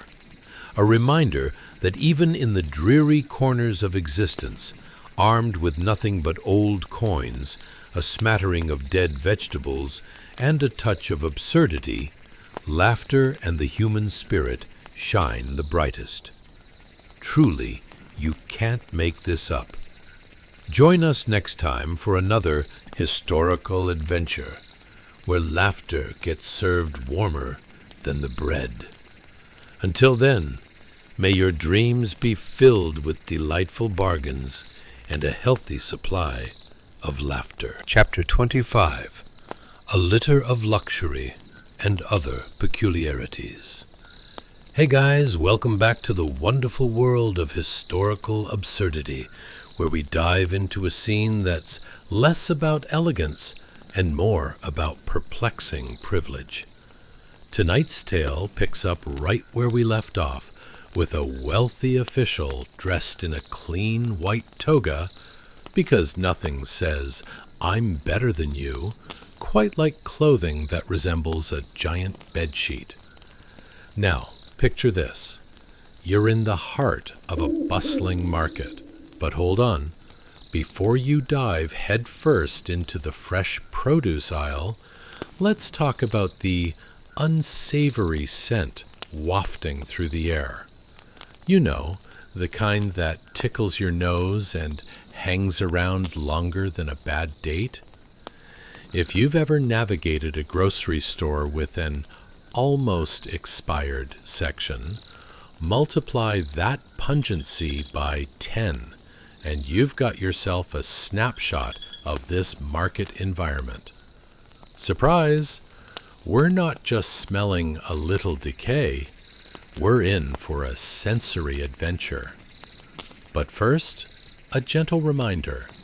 If you enjoy these whimsical journeys through time, consider giving us a thumbs up, subscribing, or maybe even leaving a comment about your very own market experiences.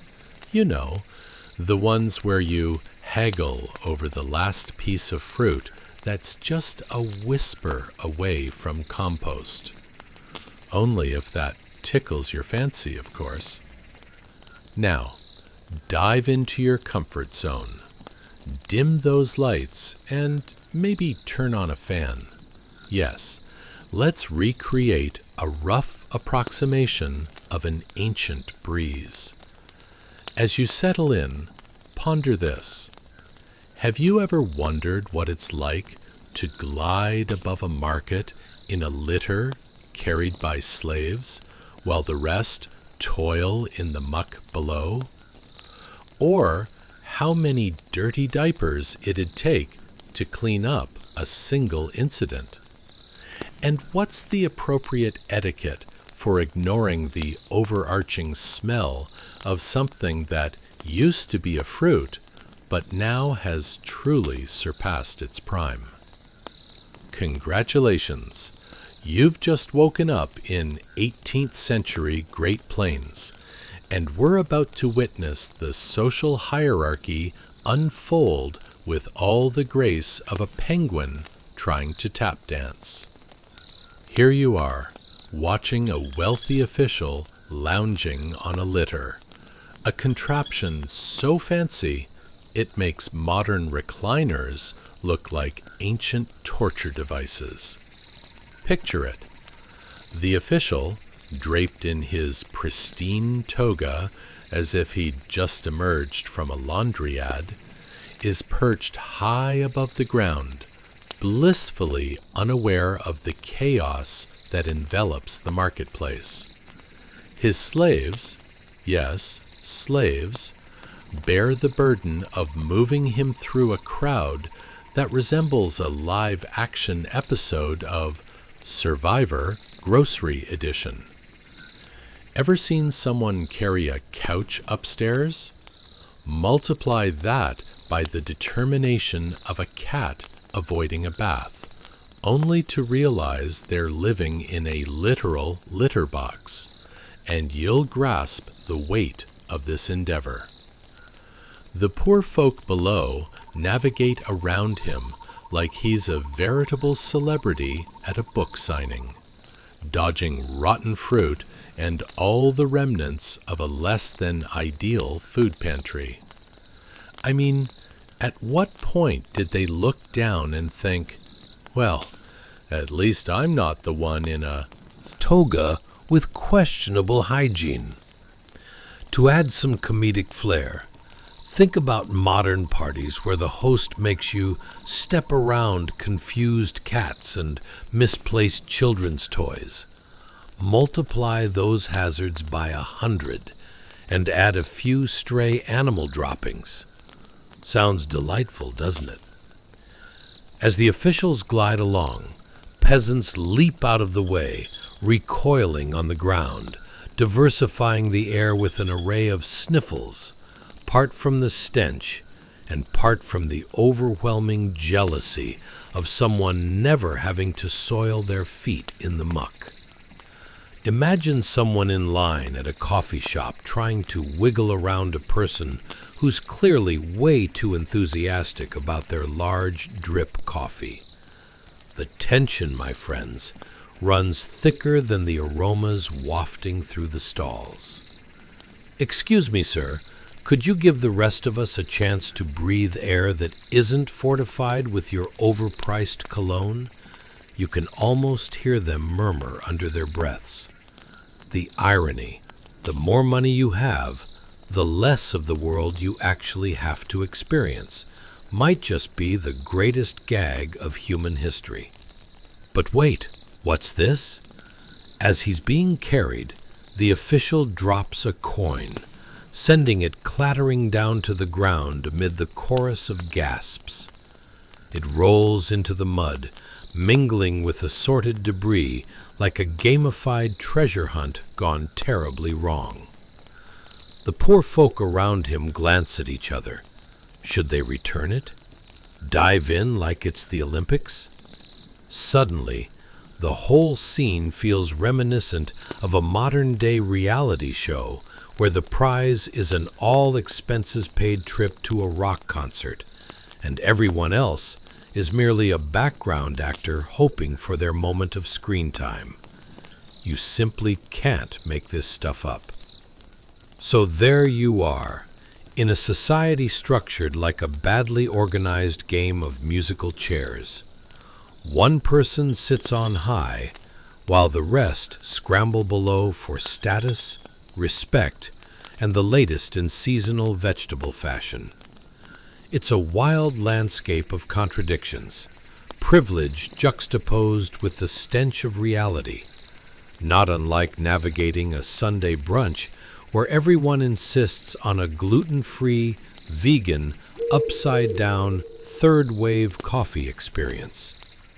And as our official, blissfully unaware of the market chaos beneath him, demands hand-picked delicacies at prices that would make a modern-day relative faint, imagine what the peasants might be thinking, raising an eyebrow as they mumble jokes that would probably get them banished if overheard. So as you drift into serene slumber, hold on to the imagery of this absurd display of wealth and class amidst the grittiest reality. When you wake up tomorrow, let's hold on to something simple. Despite the chaotic world that we often find ourselves in, there are always moments of humor wrapping around the most absurd of situations. That's a wrap on today's absurd narrative. Until we meet again, may your dreams be filled with well-earned tomfoolery and laughter from the marketplace of life. As this long day in the past finally settles into night, it's worth pausing to reflect on just how much effort it took simply to survive until sunset. Every moment was shaped by cold fingers, aching backs, stubborn winds, and the quiet worry of whether warmth would last until morning. There was no pause button, no easy comfort, no guarantee that tomorrow would be kinder than today. And yet, somehow, people endured. They laughed through the absurdity of frozen tools, shared jokes beside flickering fires, and turned hardship into habit. They learned to read the land like a trusted friend, shaping shelter not from excess, but from wisdom. Their days were hard, often unforgiving, but never empty. Resilience lived in every careful knot, every shared meal, every decision to adapt rather than surrender. It's easy to smile at the humor tucked between the struggles, the clumsy moments, the small arguments, the simple joys, because laughter has always been one of humanity's most reliable survival tools. Even in the harshest environments, people found ways to make life feel lighter, warmer, and worth continuing. Now, as you rest in the quiet comfort of the present, take a moment to feel gratitude for steady warmth that doesn't depend on wind direction, for walls that don't breathe snow, for light at the flick of a switch, and rest that comes without fear of the cold pressing in. Let the strength of those who came before you fade gently into your thoughts, not as something heavy, but as something reassuring. Their endurance made this moment possible, and as the past grows quieter, allow your breathing to slow, your body to soften, and your mind to drift. The fire dims, the wind calms. Nothing more is required of you tonight. Sleep peacefully.